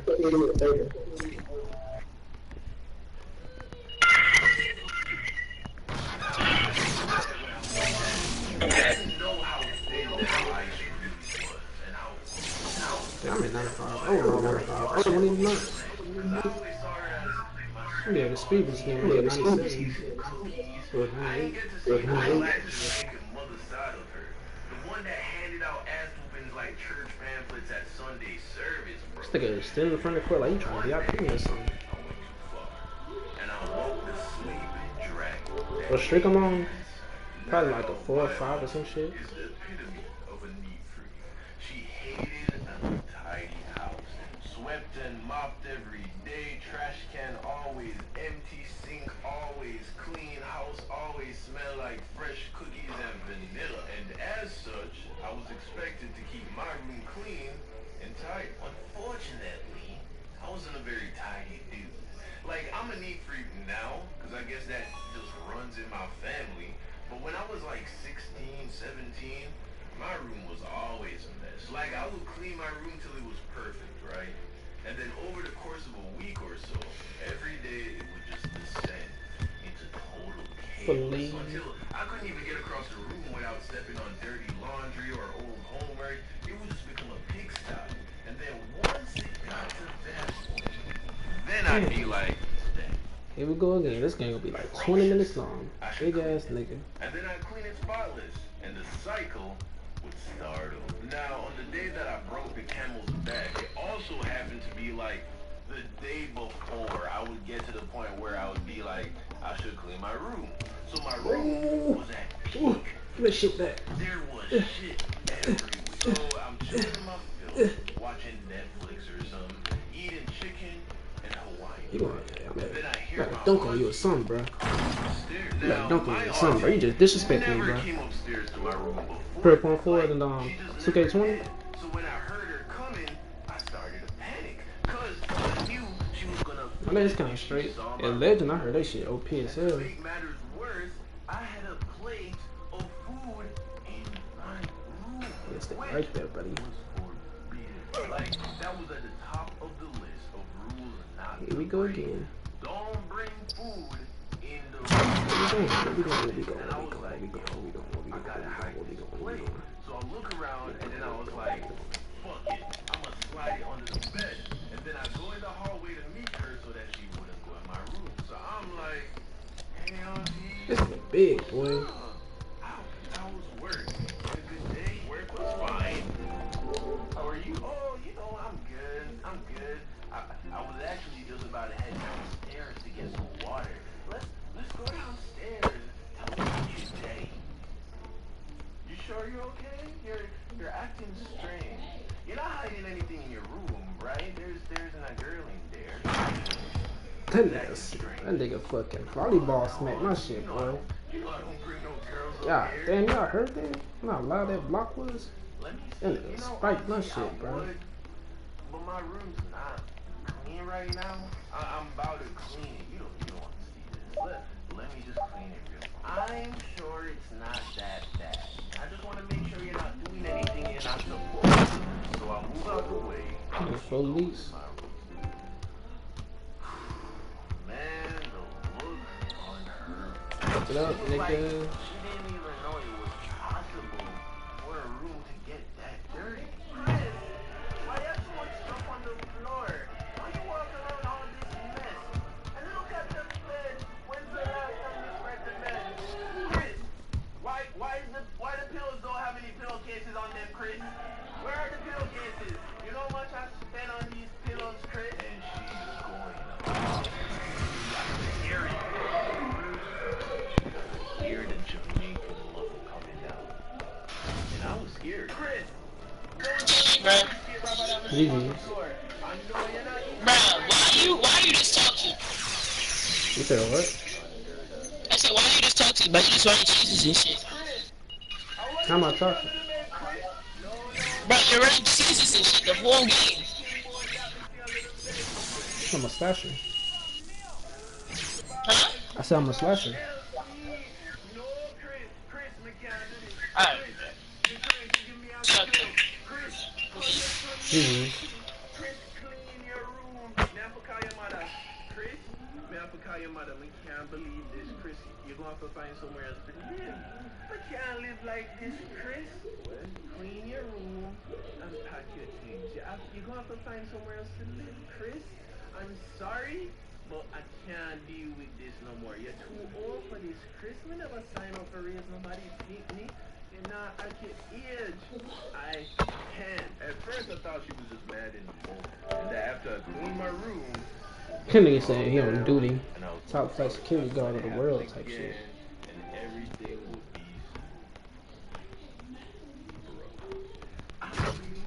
I was out of there, bro. And if I wasn't lucky enough that I had an uncle who lived in the same city to take me in, I deadass was about to be shipped back to Jamaica. And ever since I moved out, we just haven't talked. And if my uncle didn't come through clutch, well, I'd probably be finishing up my medical degree in Jamaica right about now, and you would never have heard of the sauce god. Yo, look at. I'm Erin. And I'm Margot. We've always done things our own way. I wasn't going to just... One day, I was in a classroom, and I just so happened to see her talking to a dude who was what we would call a gallus. Like, it means a lot of girls. Damn, nigga. Let go of my meat. Saw her give him Let go of my schmeat, nigga.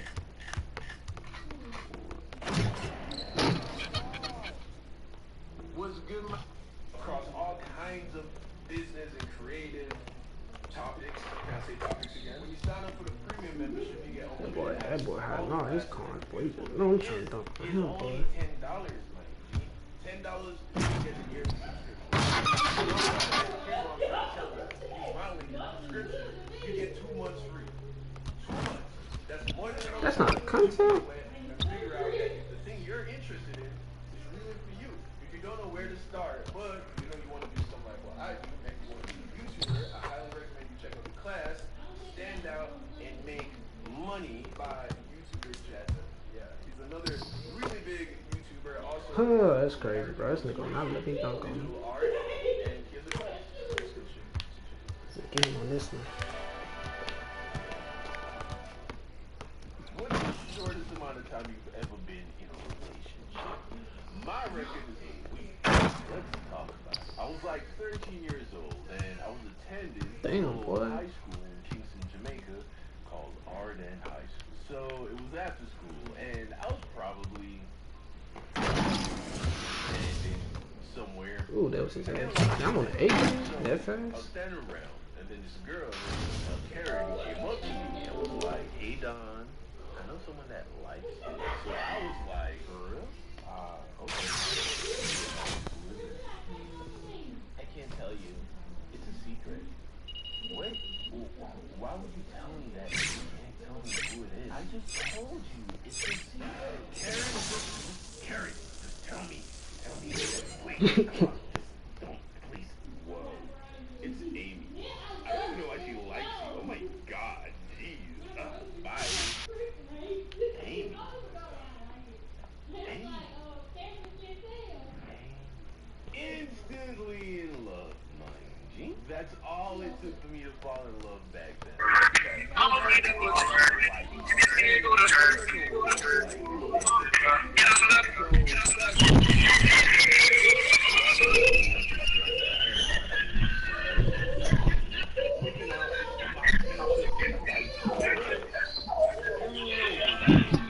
Like, I knew who she was, but I didn't have any classes together, we didn't hang out with the same people, so I was just hoping to run into her at lunch or something, but the whole day goes by, so it's after school again, and I'm just standing there, more than likely, and then tap, tap, tap, right on my shoulder. So I turn around, and there she Damn, nigga hit slick as a bitch, boy. Hey, Amy. Hey. Nigga like that Mr. Clean, dude. Karen told me that she told you that I liked you or something. Oh yeah, yeah. Well. Oh, he was playing fucking music and shit. Oh my god. Well, do you like me back? Oh yeah. I like you back. Okay. Cool. So, you want to be my girlfriend? Okay, yeah, okay, yeah. don't be strikes, and they be like copyright claims though. Yeah, I don't need no claims. I got like 1,000 claims, bro. So I'm gonna go, okay? But we'll hang out soon, okay? I average like at least about 20 claims a month. They don't never turn to strikes. Young John the Sauce God strikes again. So fast forward a couple of days, and I am in a full-blown relationship, my G. Okay, like this was my first real girlfriend. That from like the 5th grade. But still, though, I'm gonna have to fucking. That Yeah, I'm gonna have to start. That was a facade. Yeah, I can. But bro, Shit on the copyright. this girl right here, this girl had my heart. Okay. Now I had no game as a chick, and the quickest way to ruin something with a girl, especially when you have no game, is to fall in love with her, because love will make you do some goofy shit. And if you don't have any game to curb the natural goofy tendencies that love will make guys do, like being jealous or clingy, you're bound to turn her off eventually. And those were the two things that would ultimately lead to Amy breaking up with me. Okay, so first, the jealousy. So, one day, Amy gives me a little class picture of her. I didn't ask for it, but she gave it to me. This was before smartphones, so this was like her version of sending me a selfie, I guess. I don't know. Well, you know, I thought it was like a little special girlfriend gesture. Well, one day I was in a classroom and I just so happened to see her talking to this other dude who was what we would call a gallus. Like, it means a lot of girls like him. And I saw her give him one of the little picture things. Instantly, I was heartbroken. I felt so betrayed. I remember just looking through the window and thinking, I have to kill him. I think I have to kill him now. But I don't know what that led to, but I know it must have bothered me a lot. And I'm sure that energy came across, which would have undoubtedly turned her off. That was like day 4, and the downhill only gets steeper. Cause on like day 7, the cleanliness came through to finish it off. So it was after school, and she was at soccer practice. So I decided to go to like where the people hang out by the soccer field, and I shouldn't have been there. It was too much, because I was clearly there to watch her practice with the team. And that's just a bad game. It comes out as clingy, as if I ain't got nothing else to do, which I didn't at the time. But you know, I could have been scouting for places to go stand around or whatever, but it gets worse. So practice ends, and she's like kicking balls into the goal, you know, on some extra practice, ball is life type. And then one of the senior players on the girls' soccer team sees me. She sees me watching, and she knew Amy and I were, you know, a thing. So she sees me and calls me down to the field, you know, to help. So I see this and I'm like, this is my chance. This is my chance to prove to Amy that I'm the best boyfriend that she gonna ever have, you know what I'm saying? I'm supporting her dreams. You know what I mean? I mean, one of us gotta have dreams. So I'm walking down to the field, and as I'm walking down, I choose to walk over the little ball bag that holds the soccer balls, and my foot got caught in the ball bag. I fucking tripped, my G. I tripped in front of the entire like girls soccer team, and they're all laughing, and then Amy like she's embarrassed because I'm her boyfriend. She broke up with me after practice. Girl, I always saw it like this.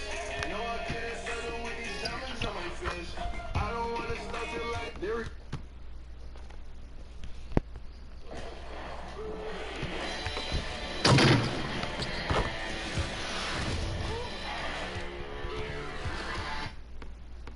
And before she even responds, it happened.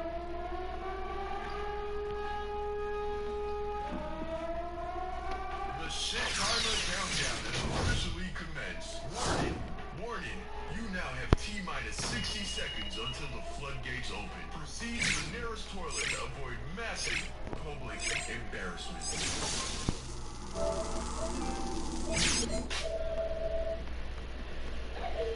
This story takes place back in...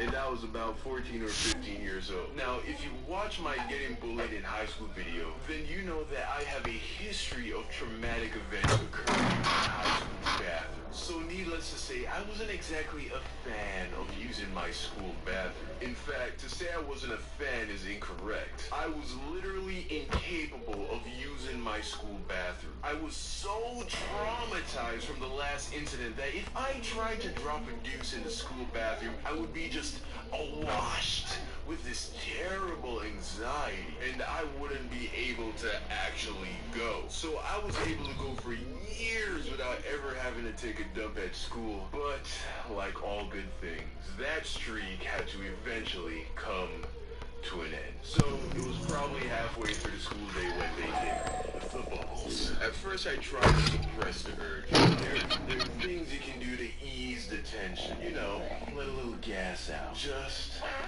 a little. In small increments, only enough to reduce the internal pressure. You gotta get the threat level down from catastrophic nuclear meltdown to something more manageable, something less I'm about to shit in my pants. But it's because if you mess around and let out too much at Of course, once, motherfuckers. you buy yourself more time. Okay, no, End up motherfucker. starting the timer. I know, little body. If you're unfamiliar, there's a point of no return when it comes to So bowel. you know you're a legend. It's If that you know about point it, where you know you you're can't just dunk all over me. It's like your brain says to you, hey, asshole, guess what? You now have 60 seconds to find a toilet. Because in exactly 60 seconds, you're definitely gonna shit Not your enough pants. last second. Good luck with that. So I had to be careful not to start the timer. I had a whole half a day of school.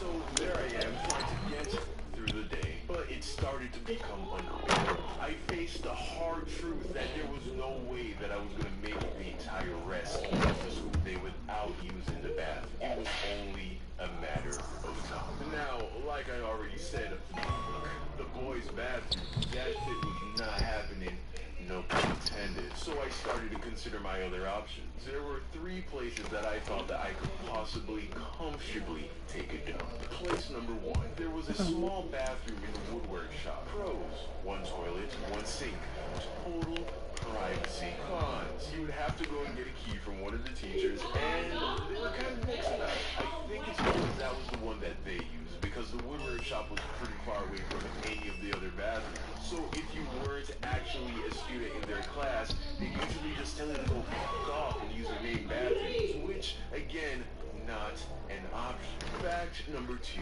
about the shit timer, another thing that will start the timer is physical exercise. Now, I wasn't in a position to restart my shit timer by walking my ass all the way over to the other side of the school. GG's. Way out in the boonies to risk being told that I can't use the bathroom. So place number 1, already eliminated. Place number 2, the bathroom at the nurse's station. Pros, tiny closet, more comfortable of a toilet. Cons, really harder to gain access to. Here's the thing, to get access to the nurse's bathroom, you had to literally be dying, fam. You had to be bleeding out of the side of your head, throwing up, go catch a bowl real quick, and sprain your ankle all at once if you wanted to use this nurse's bathroom. Just hella stingy with the toilet, man. Now, I wasn't sick. I just needed to drop a deuce, which meant I would have to go and lie to get access to the bathroom. Now, I'm not a good liar. I'm just not. Plain and simple. And to get access to the bathroom, I would have to make up some illness on the spot. So I'm thinking about what I'm gonna say, and then it happened. The warning bells went off. The crisis level in my stomach went up an entire level. I was running out of time. So I hightail it to the nursing station. I get there and the evaluation begins. The conversation went just like this. Oh, hello, miss. I'm not feeling so good. What seems to be the problem? My stomach, it hurts real bad. Oh, okay. Well, have you tried using the bathroom? Yeah, and I didn't end up going. I just sat there. Huh, okay. Well, you should probably go and try again. No. I think I just need to lie down, or maybe take some medicine. Could you give me some medicine? Donald, you're sweating profusely, your mouth is dry, and you're complaining about your stomach. I've been a nurse for over 10 years, and I know when I see a student who needs to use the bathroom. So here's what I think is going on. For whatever reason, you don't want to use the student's bathroom. And look, I understand it's not the most pleasant environment, but I cannot just let... Then I just cut her off. I say, Miss, please, can I just use your bathroom? And before she even responds, it happened.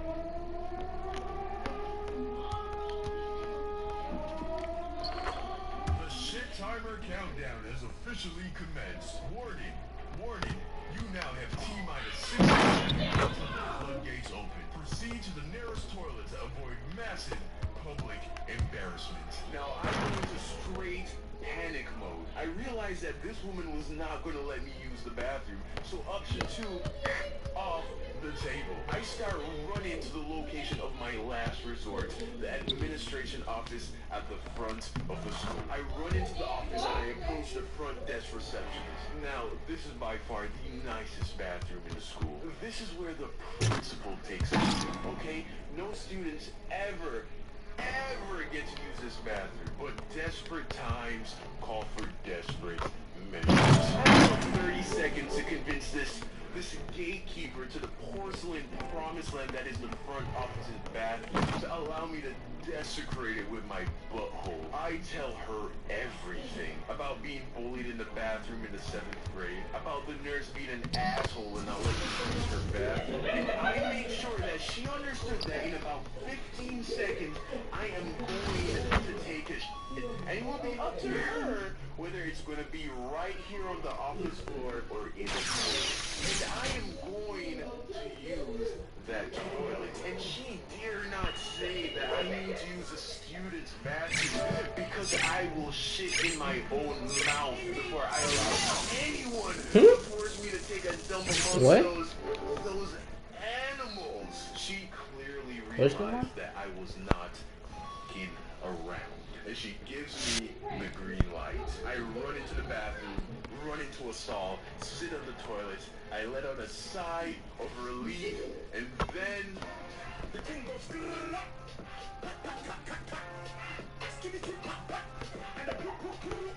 I vandalized that toilet bowl with my booty. I disrespected the founders of Arden High School with the way how I unleashed just pure wrath onto that toilet. Echoes could be heard far off into the distance.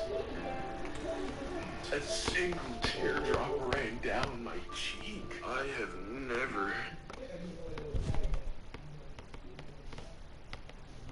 taken a more fulfilling dump in my entire life. I left that bathroom 10 pounds lighter and 2 inches taller. And I am not kidding, fam. I was this close to shitting my pants that day. So yeah, that's the story.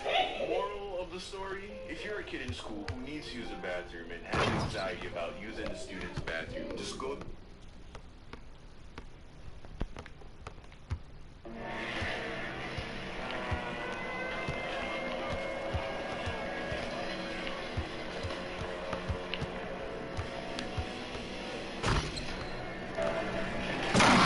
What's up, Cassie?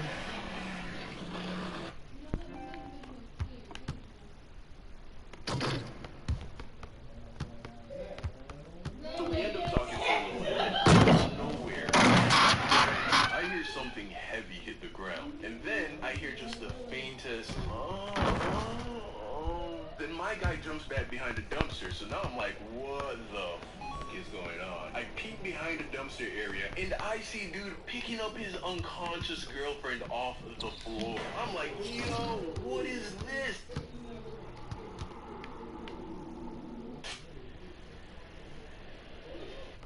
I was chilling in my room when one of my boys shoots me a text saying, yo, kick back tonight at the Med's crib. It's about to be lit. So now I'm hyped because this was going to be my first real college party. And in a lot of ways, my first real party, period. You see, during high school, I was always under lock and key by whoever I was with. This kind of Caribbean culture for adults to try to do their best to keep their kids out of trouble. But now, I was living in sunny Southern California, baby, by myself, thousands of miles away from anyone who could tell me to do anything. So, fast forward to that night, and I show up to the party, and the place was packed. Music's playing, people are dancing, hookahs are being smoked, drinks are being dranked. Without a doubt, this was indeed a college party. So I made my way inside, and to be honest, I had one mission and one mission only. And that was to get rickety wrecked.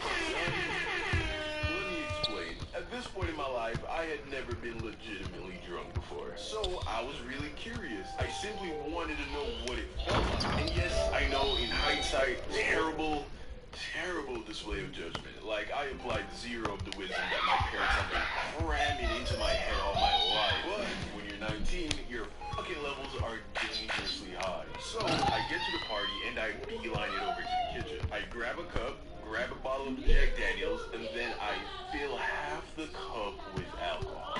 Keep it in mind, never had hard liquor before. I top the rest off with some Coke. Coca-Cola, that is, not cocaine. Come on, guys, one thing at a time here. I top off the rest of the drink, and then I down the whole cup in one go. You see, here's the thing. I'm the kind of person that goes all in right away. Like, I'm not a let's test the waters kind of guy. I'm either all the way in or all the way out. Like, when I go to birthday parties, I decide before I get to the party if I'm gonna have any cake. Because either I'm not gonna have any cake at all, or I'm gonna actively try to put myself into a diabetic coma. There's no situation where I'm like, you know, we have one slice of cake. No, bitch. I want to hate myself at the end of the night. Do you understand? I want to be sitting on a toilet, curled over in pain from how much cake I ate. So I downed the... Never been legitimately drunk before. So I drink my drink, and then I head back over to the couch. So I'm chilling on the couch, talking to some girl, and then I start to feel a little funny. Like I was warm, and I felt like the couch was swaying. And then the girl I was talking to, all of a sudden, was simultaneously the funniest person I have ever met, and the prettiest girl I have ever seen in my life. Now, of course, in reality, she was neither of those things. However, started to kick in. So now, I'm like, wait a minute, I think I'm drunk. Okay, so now I'm totally captivated by all these sensations that I'm feeling for the first time ever, and I was loving it. I was intrigued by the concept that I could put something into my body that will then dramatically change my entire perception of reality. So I'm enjoying this feeling, and then I realized that I had to go take a leak. I stand up to go head over to the bathroom, and as I'm getting up, it occurred to me that I was not okay. Like something was terribly wrong. First thing I noticed, I had no balance whatsoever. You know that sinking feeling you get when you go down the first big drop on a roller coaster? I got that just by standing up. But me not wanting to myself, I try to act like everything's cool. When in reality, I'm like, oh no, I've made a serious mistake. So I sit back down and I was like, yes, this is how I'm gonna spend the rest of the night, chilling on the couch, using the little control I had left over my body to not piss all over myself. So already I'm like, this alcohol shit is whack. So I'm on the couch for a while, and then I was like, hold up, am I tripping? Or am I more drunk now than I was 30 minutes ago? And then I realized that things were only gonna get worse from here. So now, I'm panicking. My anxiety levels are on maximum strength, which, guess what, makes everything 10x worse. So I was like, I gotta get out of here. I gotta get home. I cannot afford to go full idiot in front of my friends. So I summon all my mental capabilities. I get up and walk out of the apartment. Now, a men's apartment and my apartment were in the same complex, so I actually only lived 4 minutes walking distance from the apartment. Oh So off I went on my journey to the apartment. And it wasn't pretty, guys. You should back off and let me shoot. An action that I've been doing effortlessly for all of my life. I want to be the best athlete in the world.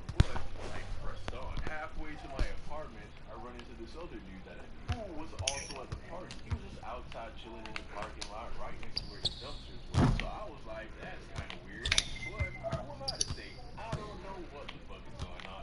I'm hella drunk. Nothing makes sense right now. So we end up talking for a little, and then out of nowhere, I hear something. He got sharpshooter takeover, bro. He ain't gonna get takeover off just remembering that much, bro.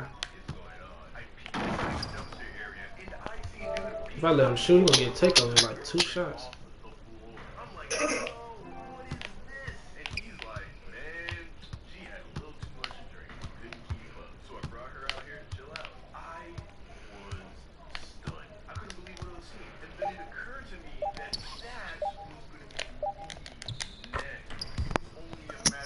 You get his ass. Like your mama.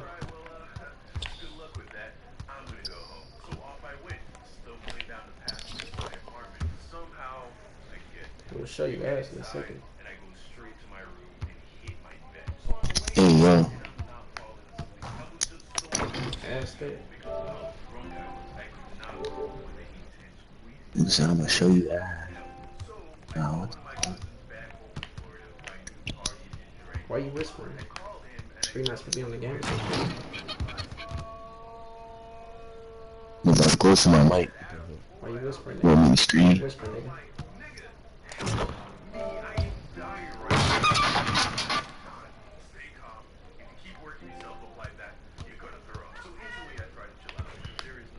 Come here.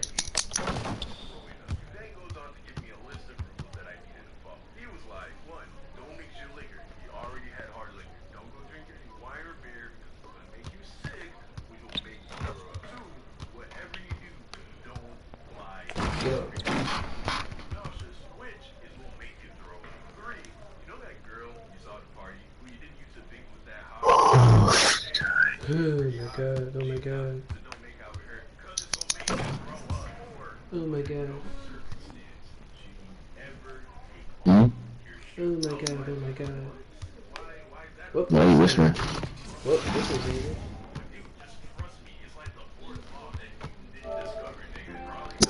Speak up. Yep, that was easy. What? I know, right? Easiest game all day, bro. I'm a god. I'm a goat. I do this. I'm a goat. That's because you be on the game with it. I am. Check my stream hours. See what times I be getting on the game, how long I be on the game when I stream. Exactly. You would know. Nigga fucking Elite 2 in fucking November. That's crazy. What's your 1%? What's your 40 something? You was just doing What's it. your 1%?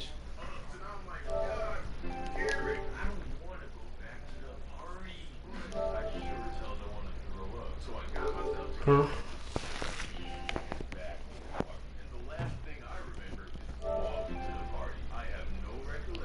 Nigga, what? Imagine?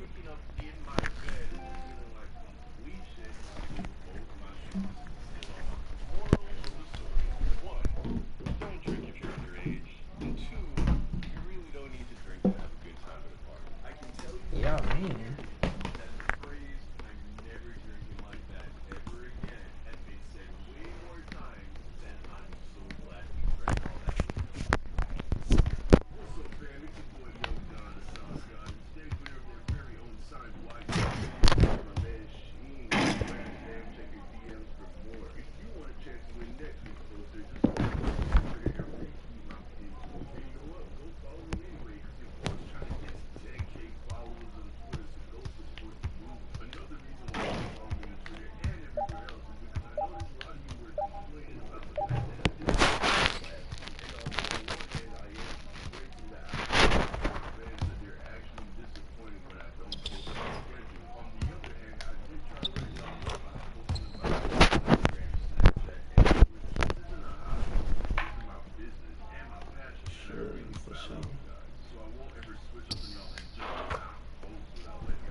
watching, bro.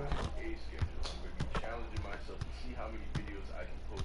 Any day on my computer. I think I can break the 1 video per week threshold. Oh my god. As always, I want to thank you all for my love and support. Make sure you're subscribed and hit that notification bell so you never miss a video. Next animation drops very soon.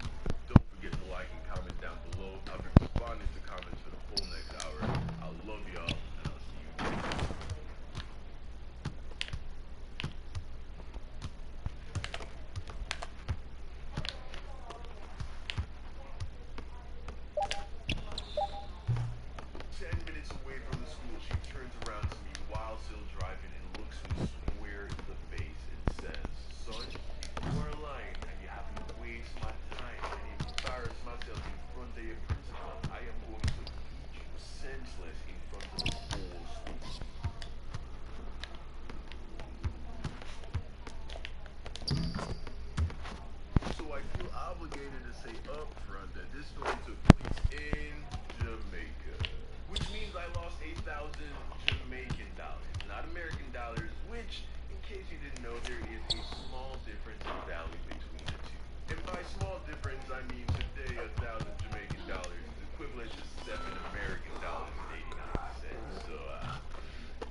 These pimpies and Glasgow's defense, bro.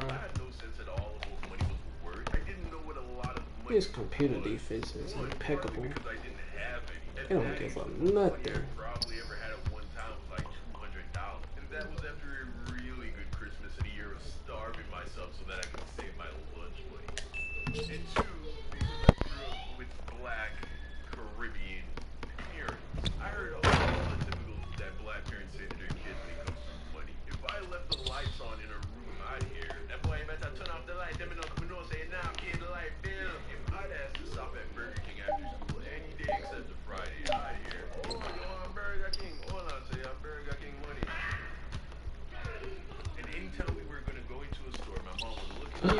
Help me, please help me, bro.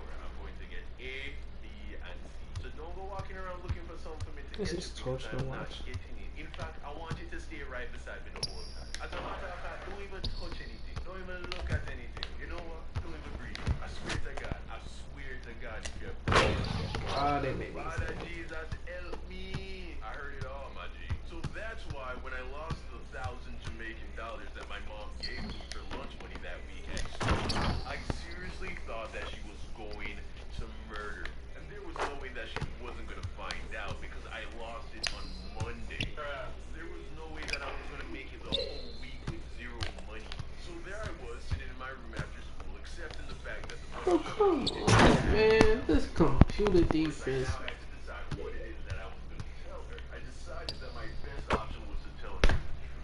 It's a freaking computer, bro.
Please get off me.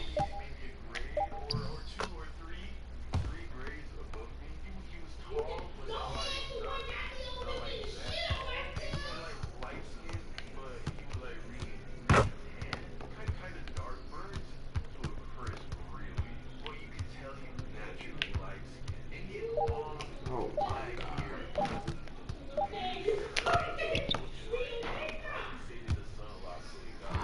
Oh my God, man. If he make one shot, it's over, bro.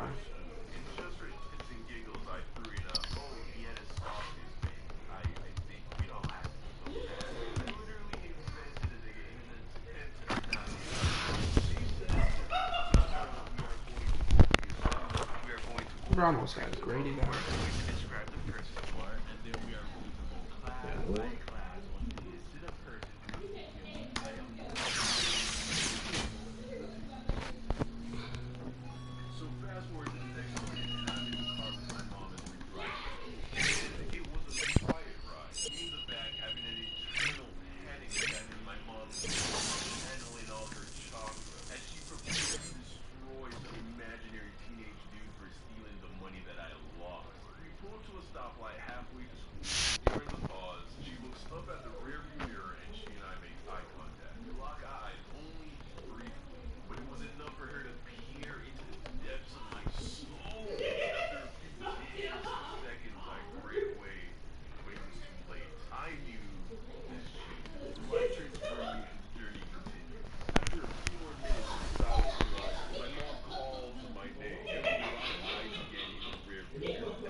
Kwanzaa, right?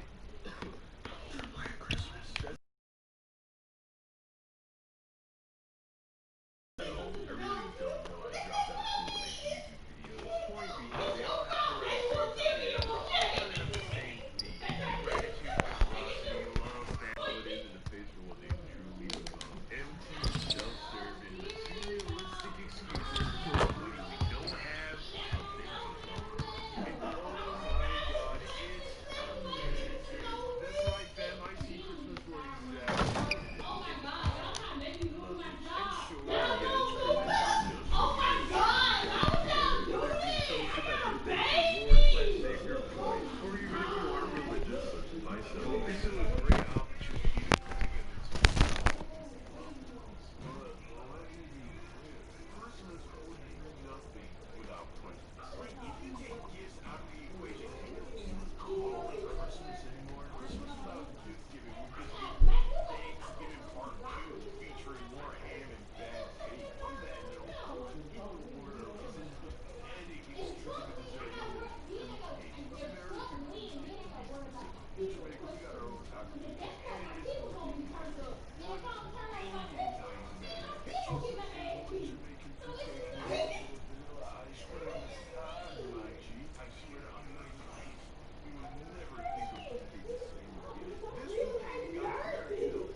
it was like I could hear everything, as if I went dead. Step forward to change the life, to save a life, to stop the hurt, to start the healing. Because when we step forward together, we can change the world. Oh, death. Darkness filled the peripherals of my vision. My hands started sweating and tears welled up in my eyes. But these were not tears of joy. They were all my friends. Because you see, my parents did in fact get me my first video game console, but a PlayStation 2. It was not. I looked at the words stretch across the box. It read, Holly Station. Holly Station. Not PlayStation 2. Not even PlayStation 1. Holly Station. What the hell is a Holly Station? I realized that for my 10th birthday / Christmas, my parents had got me a bootleg PlayStation. My heart was broken. I snap out of the trance and I look up at my parents. And in their faces, I saw so much love and compassion. And I knew that my parents loved me a lot. I mean, they threw me a whole dinner party in a nice-ass restaurant. They got me this Chinese PlayStation knockoff because that's what they could get me at the time. And I would be a piece of garbage child to show anything but the utmost gratitude for this gift. So that's exactly what I did. I made a huge deal about it. I got all excited. I told them how happy I was to get it and that I couldn't wait to go and play with it. Even though on the inside my soul had died and my spirit was crushed forever, it was the least I could do in return. And that's pretty much the end of the story, which may leave you wondering, hold up, Don, the title of the video is the best Christmas gift I've ever gotten. I don't get it. That's because that Christmas they did in fact give me the best Christmas gift I have ever gotten. A big, steamy, fat helping of reality. I learned that Christmas that just because you want something, and just because you think you deserve something, doesn't mean that the world owes it to you. From that day forward, I never set myself up to be disappointed on Christmas ever again. I mean, yeah, I told my parents what I wanted, but I never actually expected to get it. Moral of the story, lower your expectations. It's hard for people or things to let you down when you're already lying on the floor.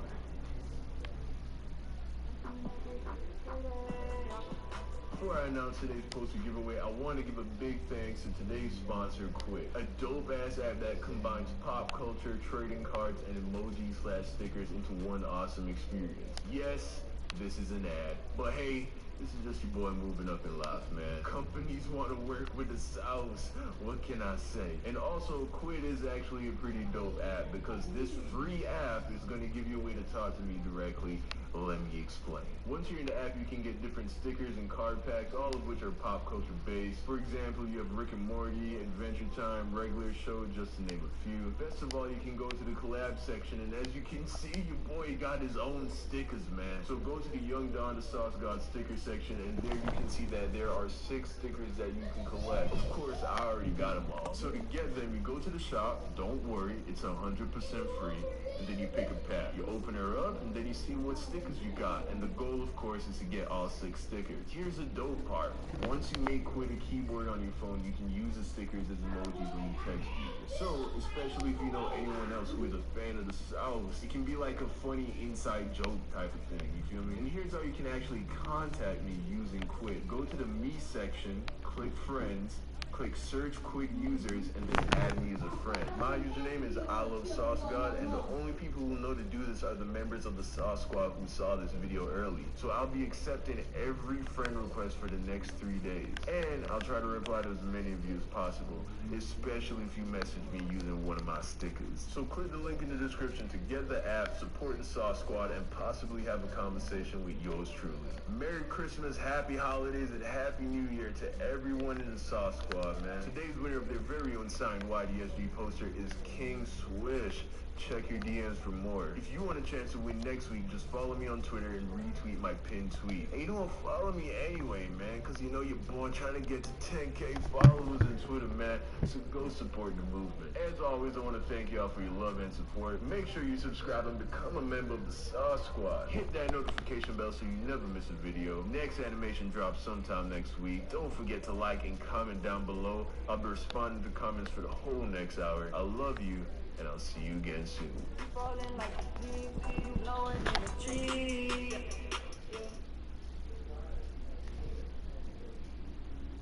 Retail Media by Criteo gets your brand in front of online shoppers early by appearing on the world's top retailer sites. With full control and transparency into your campaigns, it's easy to connect with holiday customers and make real-time decisions based on the latest trends. The new normal doesn't have to mean no holidays. Spread the spirit of the season by giving consumers the gift of convenience and safety as they buy for everyone on their list. Retail Media by Criteo. And as I'm walking back, who else do I see running towards me? No one other than my future wife-to-be. I'm smiling ear to ear. I really did it. Rose is gonna fall in love with me now. She gets closer and closer. I open my arms. This was gonna be the first time we embrace each other passionately. My body was ready. I opened my arms to catch her, and then...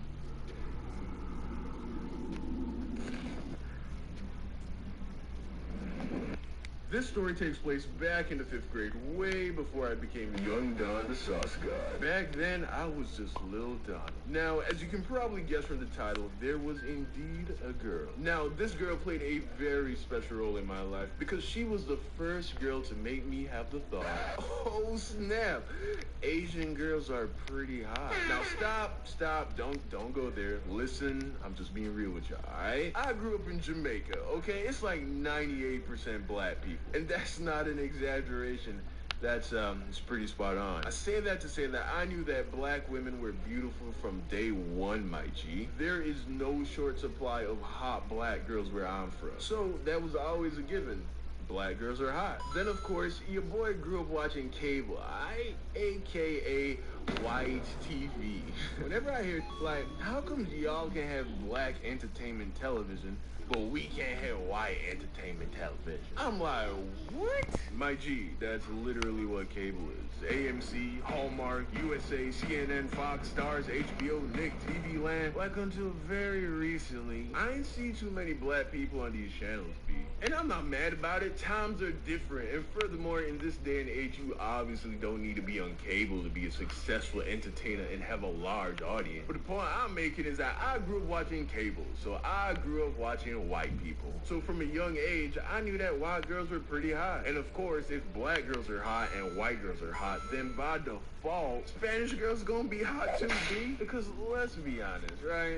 What do Spanish people look like? Spanish people look like someone created a slider and put black people on one side and white people on the other side. And then just played with the slider to get different types of Hispanic people. So yeah, if black girls are hot and white girls are hot, then yeah, Spanish girls are obviously gonna be hot too. Like, you can have a black dude and a white girl, or a black chick and a white guy. They could get together and end up having a kid that looks like he's straight out of Puerto Rico. But there's no combination of black, white, and Hispanic that I've ever seen that results in some Mulan looking chick, you feel me? Like, Asian girls have a completely different aesthetic.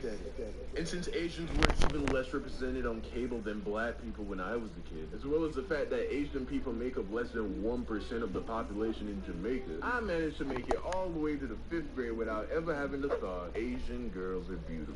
That was until I saw Rose. Now, Rose was adorable, my G. Like, I thought she was one of the prettiest girls I have ever seen. And the moment I became aware of her existence was the moment that I decided that I had to make her like me. So in no time at all, Rose and I became friends. Best friends, actually. And that was cool for a while. I even ended up joining the track team just so I could spend a little more time with her. Now, I hated track and field. Like, I was good at it, meaning that I could run pretty fast. But I hated just running around in a f***ing circle all day. The blazing hot Jamaican sun. Like, the only reason I stuck to it was because it meant I could be around Rose for a couple more hours after school every day. And even though I didn't tell her how I felt like she was mine and she just didn't realize it yet. Like, I just needed to impress her somehow. That will be the thing to open her eyes to how perfect we would be for each other. So Rose loved track, right? She loved athletic guys. Now, we're still in the 5th grade, so of course she never said that out loud, but I could tell that she was really drawn to and impressed by the 6th grade dudes who were the best on the team. There was this one dude in particular who she really seemed to admire. Let's call him Sean. Now, Sean was 1, older than me, and 2, light-skinned. And when I was little, I was insecure because of how dark I was. I used to think that being lighter-skinned as a guy made you more attracted to women, which of course couldn't be further from the truth.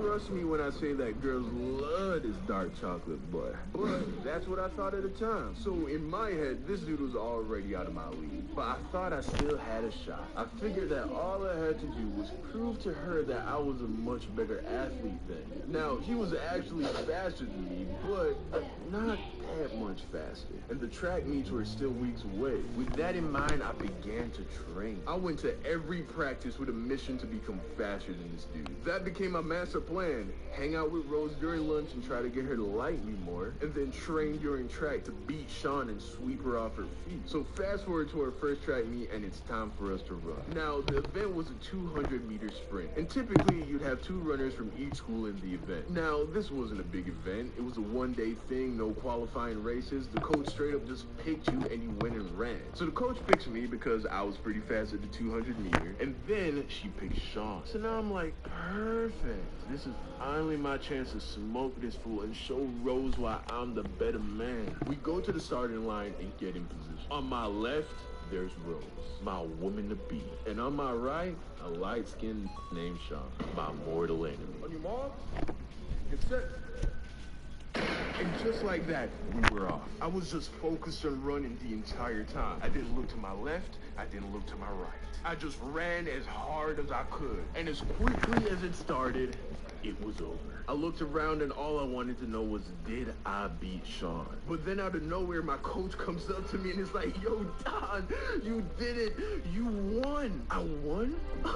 Oh, I won. I had won the race. And because this was it, meaning no qualifiers or finals, this meant that I was gonna get a medal for this race. A gold medal at that. So I made my way to the podium, and it turned out that Sean placed as well, but he came third. I couldn't have been happier. Rose was finally gonna see that I was above this dude, literally. And to top it all off, this was the first race that I had ever won at a track meet. Nothing could ruin this for me. So I got my medal, hopped off the podium, and started to head back to the tent so that Rose could hold my medal. Ayy. And as I'm walking back, who else do I see running towards me?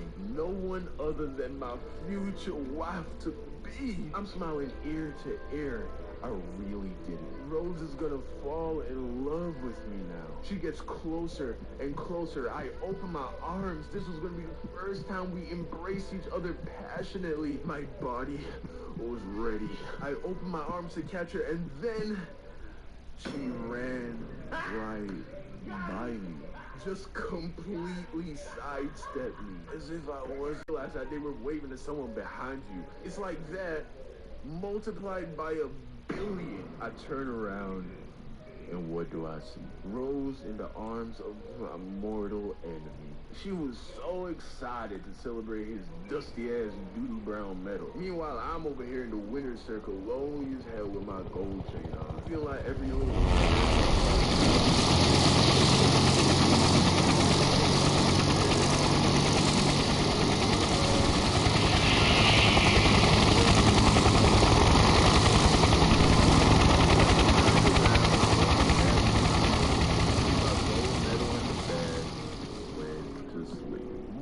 story. Doesn't matter how many gold chains you can put around your neck, man. If you ain't got the sauce, your ass gonna get left.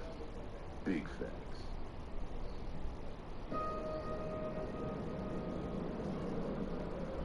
The world's biggest tweet?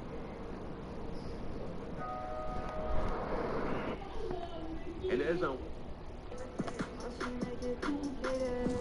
Yo, it's your boy Young Don, the Sauce God, and as of today, you all are officially the Sauce Squad, man. I got a poll going on Twitter, and apparently that's what y'all want me to call you, so from now on, you are no longer the fam, you are the Sauce Squad. Side note, I want to give a big shout out to my boys at 340 Yori, the two other guys you see mix. Young Don the Sauce God featuring 340 Yori. Side note, thank y'all for being patient. I know it took me a little longer than usual to drop this video. I just moved to Texas. It's been stressful. That's just how that goes, man. If y'all ever want to stay in the loop, stay updated, follow me everywhere at I Love Sauce God. Today's winner of their very own Sound YDSV poster is at Elijah Ledesma. I hope I pronounced your name correctly, brother. Check your DMs for more. If you want a chance to win next week, just follow me on Twitter and retweet my pinned tweet. And you know what? Follow me anyways, fam, because you know we're trying to get the 4 to 10,000 followers on Twitter. So go support the movement. As always, I want to thank y'all for your love and support. Make sure you subscribe and hit that notification bell so you never miss a video. Don't forget to like and comment down below. I'll be responding to comments for the whole next hour. I love you, and I'll see you again next week.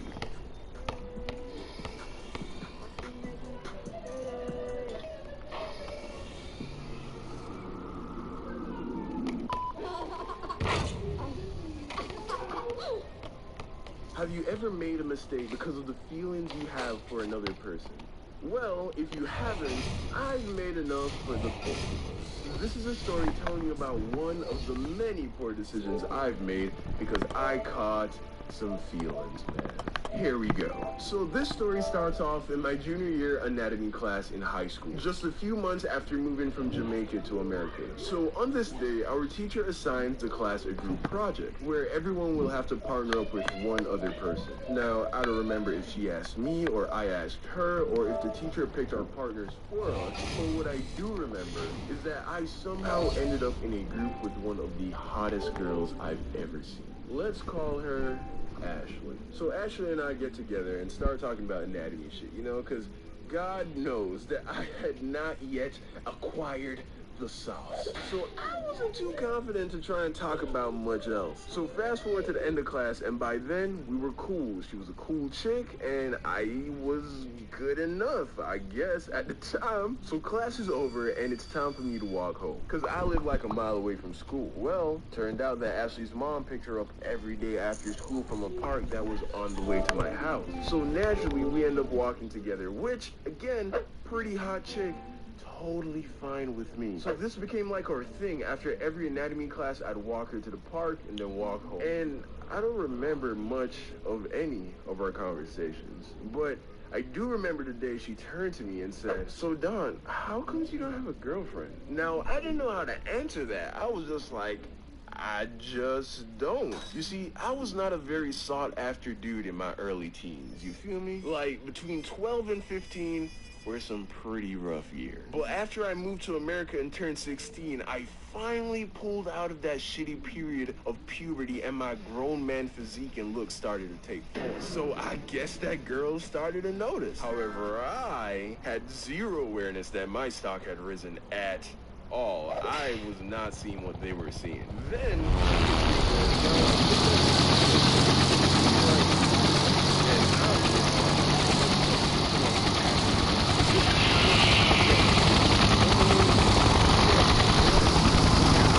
then I was like, hey. And just like that, we both crossed that line. You know what line I'm talking about. There's like a line when it comes to talking to someone, right? On one side, it's totally platonic, straight friend zone. And then on the other side is where shit can get messy. So I walk her to the park, and before I leave, I hug her goodbye, like I usually do. But this time, I gave her a kiss on the cheek. Now, on the East Coast, at least in Florida, that's actually pretty normal for guys to kiss their female friends on the cheek. But this kiss was different.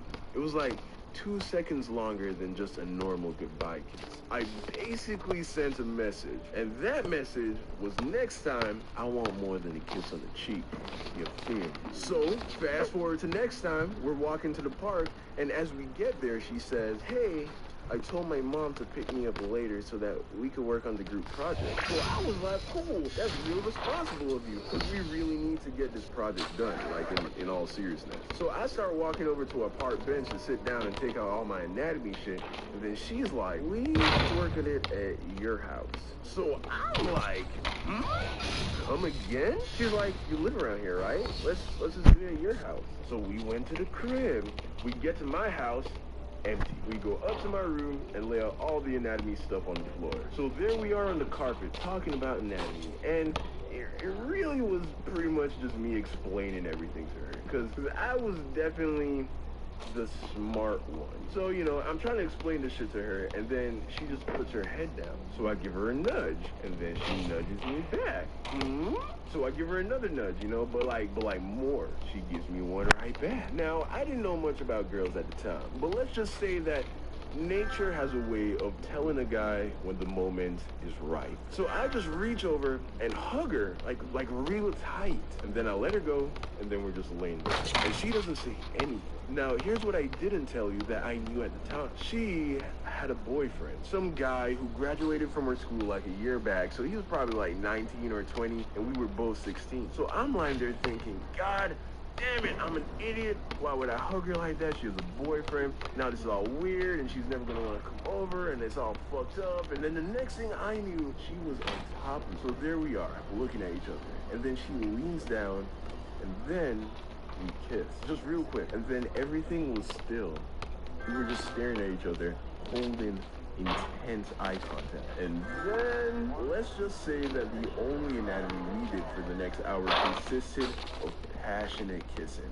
And yes, that's all that happened. We made out, and it was amazing. You see, at the time, your boy was still a virgin. So this was like a huge deal, okay? I wasn't even thinking that there was more to be done. And thus begins our high school affair, because she still had a boyfriend, and let's call him Marcus. And he apparently knew people at our school. Although I never saw him, didn't know what he looked like. To me, he was just this imaginary guy that was supposedly her boyfriend. So the only thing that Marcus affected was the fact that we had to hide and make out at school. We had spots that we'd meet up at during classes and just make out for like 3 minutes and then go back to class. We only had one rule besides not telling anyone, and that was that I wouldn't ask her to leave her boyfriend. I mean, could I really get a sweeter deal than that? A hot girl that I was totally into wants to make out with me all the time, and we never have any boyfriend-girlfriend drama.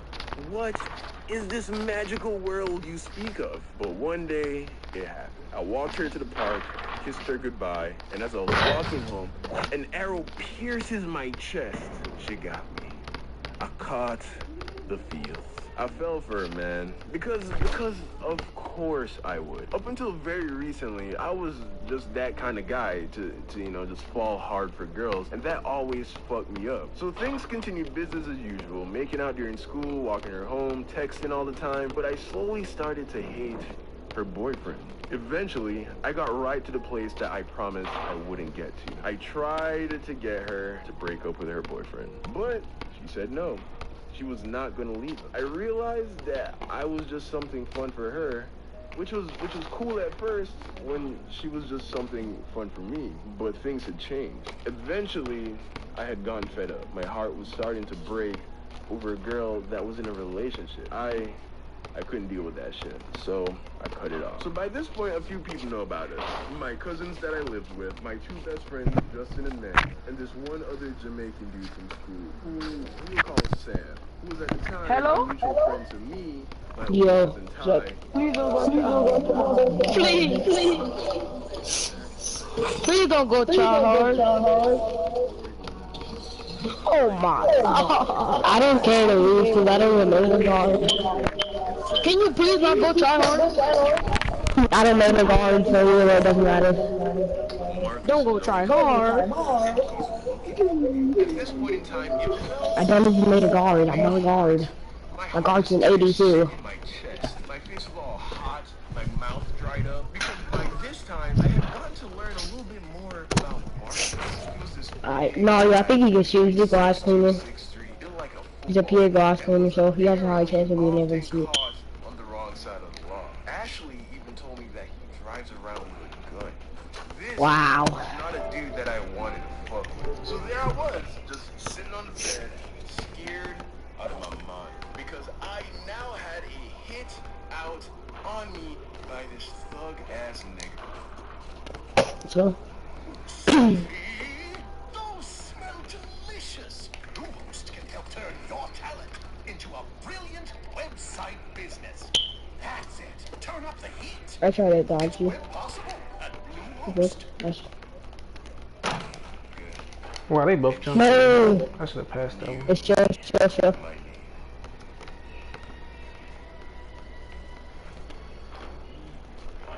What's up, fam? Hope y'all enjoyed watching this. I'm out of stem. I need y'all to do me a huge favor, man. Alright. He made that? Alright, it's chill. I was out of stem that whole time.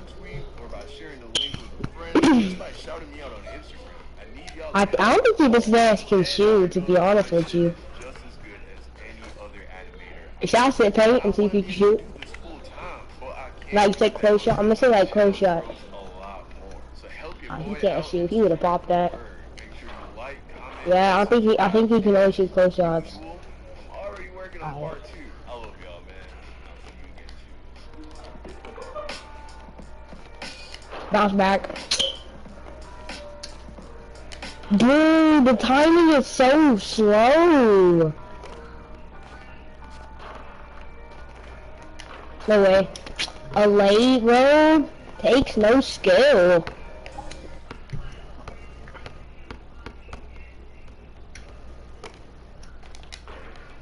Let's go. I need to start hitting my shots. What's up, fam? In case you haven't seen part 1, Bounce back. Let's go. that you can click the card in the top right portion of the screen, or you can go ahead and see it in the links down below. You really gotta watch it before you watch this one. So if you haven't, go ahead and do that. Yeah, you run them right into me. I'm just trying to get open, you know? There I was. Yeah. I'm not trying to sit in one spot. How the fuck did I get myself into this situation? Apparently, Sam had told Hey, I gotta go after this room. about me. And then I'll get back on once I get back. Ashley coming over Let's go. Yes, yes. to handle a situation like this. What? Shelter, and I had never been in any form of confrontation at the scale that we are talking about. I mean, this was the kind of dude that would literally murder me if he had the chance. A straight up thug. Like, while I was at home playing Minecraft and shit, this nigga was out here selling grass and jumping niggas. So shortly after learning about my imminent doom, I went over to Justin's house, who lived just a couple houses down. His house was pretty much My have to go. get there, and shortly after Manny shows up, I give them the story, and after they thoroughly roasted me for getting myself into this predicament over Ashley, who, let's say, they didn't think she was, worth this kind of trouble, to say the least. But what can I say? She had plump pink lollipop lips and a fat ass. Nigga, I was weak. So we come up with a plan. Basically, whenever possible, I would catch a ride home with one of my boys from the squad. Whenever that wasn't possible, I would be escorted home by at least I'm gonna take one of my homies. Usually just, I'm not kidding, fam. I hope y'all realize the extent of how serious this was. I mean, after all the roasting and jokes, every single one of my boys was genuinely concerned for my safety. I fucked up. This went on for a whole week straight. I watched my friends. You a fucking bum. You a bum. You fucking bum, bitch. That's why I hope you die, bitch. Your balls haven't dropped. Shut the fuck up, nigga. Come over here on me in my court, I'll hit you in your soft spot, little ass nigga. Shut the fuck up, I'll bitch. put you in your head. I hope You your like mama 11 years old, bitch. You 11 years old, bitch. Hope you die. You 11 years old. I hope your mama die, bitch. Shut the fuck up. I'm gonna face fuck your mama till she die, bitch. Get the fuck out this court, bitch. Your name is Bad Kid. You like 12 years old, bitch. Nigga in fucking middle school talking shit. You better go back to party chat. Fuck, nigga. Little bastard. Where your daddy at, bitch? That he got dropped. Where your daddy at, bitch? Do your dad know you pissed on the fucking game, nigga?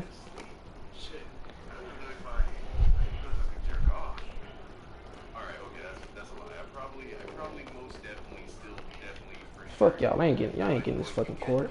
Fuck y'all niggas. Fuck y'all ain't getting the court.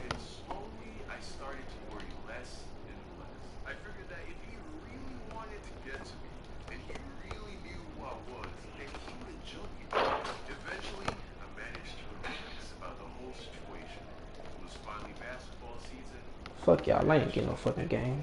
Fuck y'all niggas.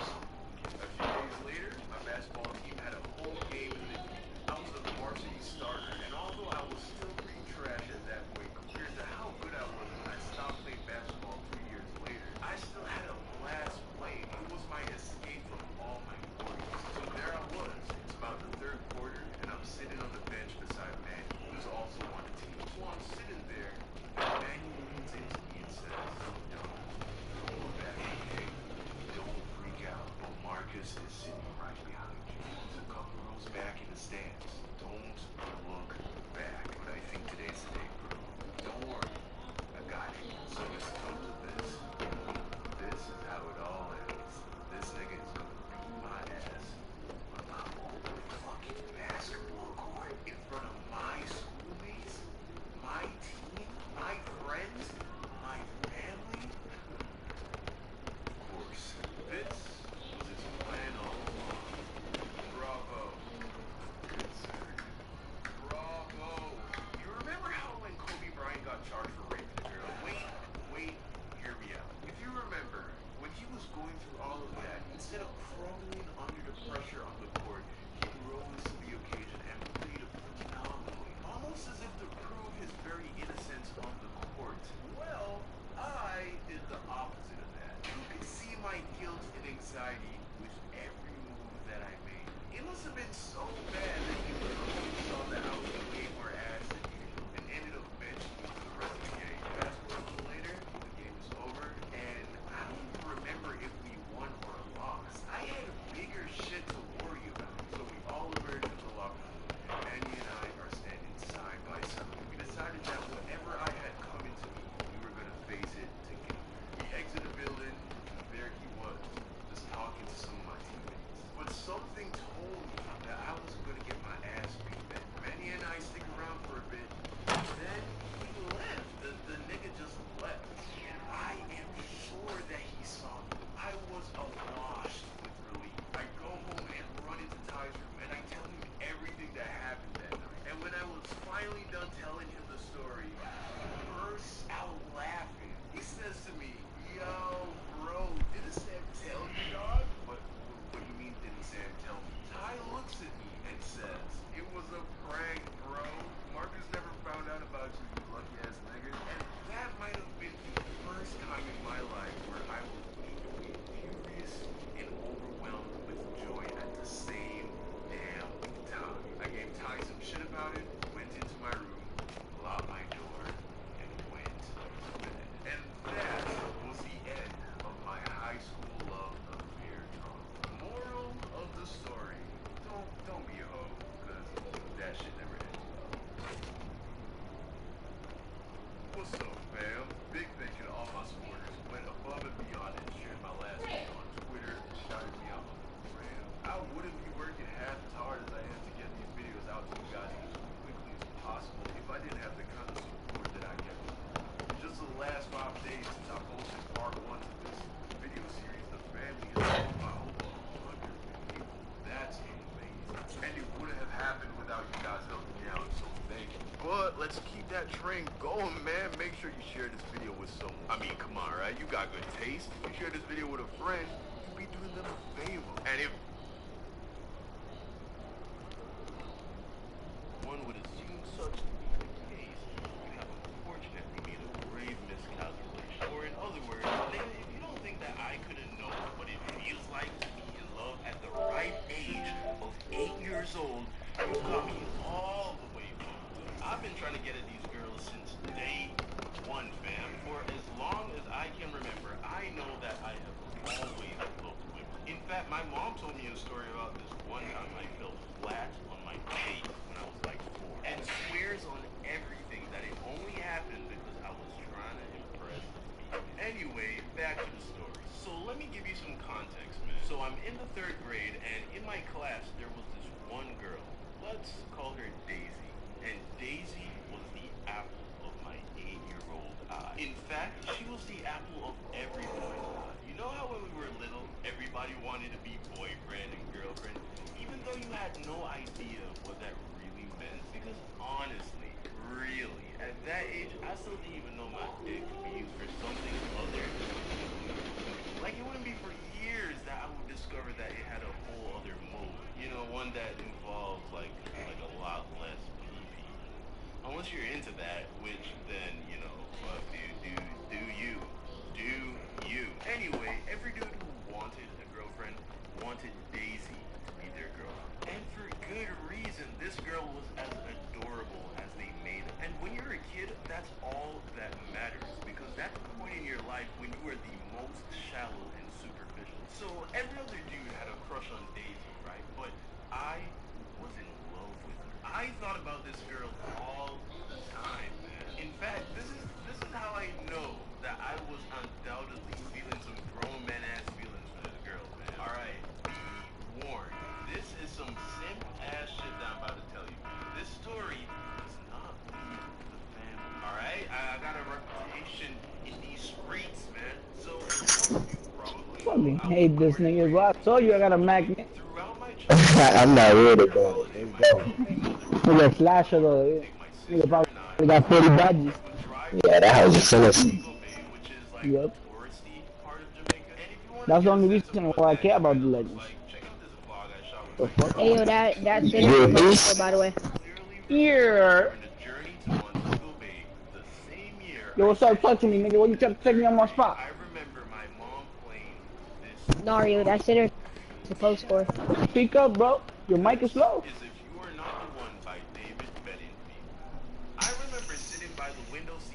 Your mascot. Yeah, I don't think he. Let's see something real quick. You hear him good? Let's see. Trying to run there to find out. Oh, I should have threw the oop. That's it. Got it. You should have let me know you was cutting. I would have threw that oop.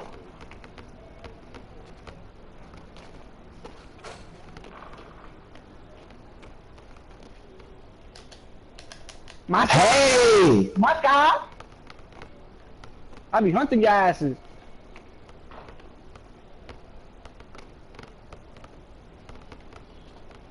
Watch out, nigga. You gonna get dropped this game. No, I didn't see. Whoa! The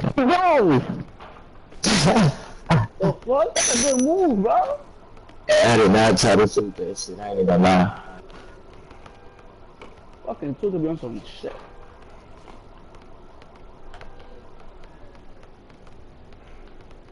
You better grab me. I told you he's a post score. I mean, you got a fucking legend. You can't try. Yes, sir. Ring. Your glasses on, sir. Boom. Ah, they hold. He got his ass up too. I ain't worried about him here for something. Yes, sir. I like them legends. Me too. Me too.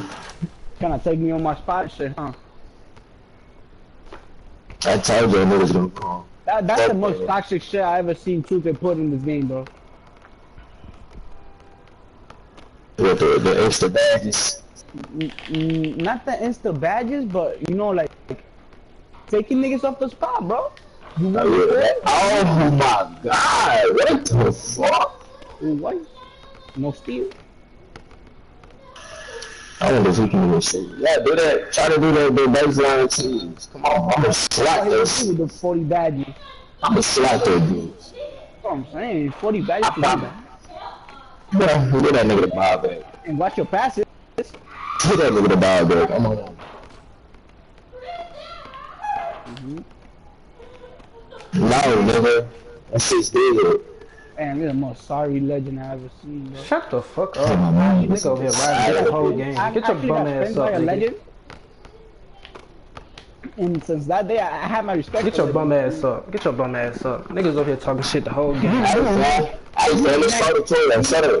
talking shit the whole game, bro. Let me get 10 more badges, nigga. I'll be invincible in this game. You be the best, but you spotting up for a fucking. You spotting up for a fucking glass lock, but you'll be the best on this game. Imagine. I played since I got the game since day one, bro. I would've played. I would've got legend, bro. Look at my win rate, nigga. I don't suck, nigga. You do suck. I don't suck, nigga. You do suck. Look what you just missed. Of course, it's shoot the ball. Shoot the ball. Shoot and the I don't got ball. boost. Or you could suck my dick if you don't know about the game. But you sound salty as fuck, though. You sound salty as fuck because I fucking VIP'd you, nigga. You sound salty as fuck. You sound salty as fuck because I VIP'd you, nigga. Also looking good at the beginning. You sound salty as fuck because I VIP'd you. Oh, look at the down. Your ass up, nigga. That's how I'm supposed to down, nigga. Get a center. Get a center. What, nigga? Nigga sound stupid.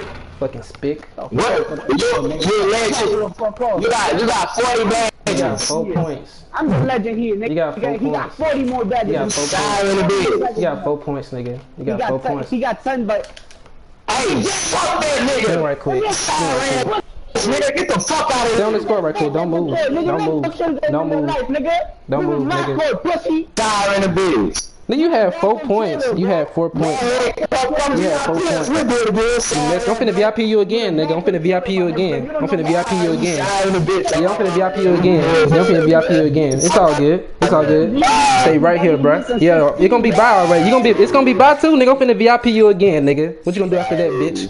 No, I'm finna hold this court. You suck. I'm finna hold this court, bitch. I'm finna VIP you again. I'm finna bitch you off the court again. Yeah, that's cool. I know, right? I can do that. That's cool. I know. I like that too. I like that too. I'm finna bitch you off the court. Yeah, I'm finna bitch you off the court. Yeah, most definitely. I'm finna bitch you off the spot.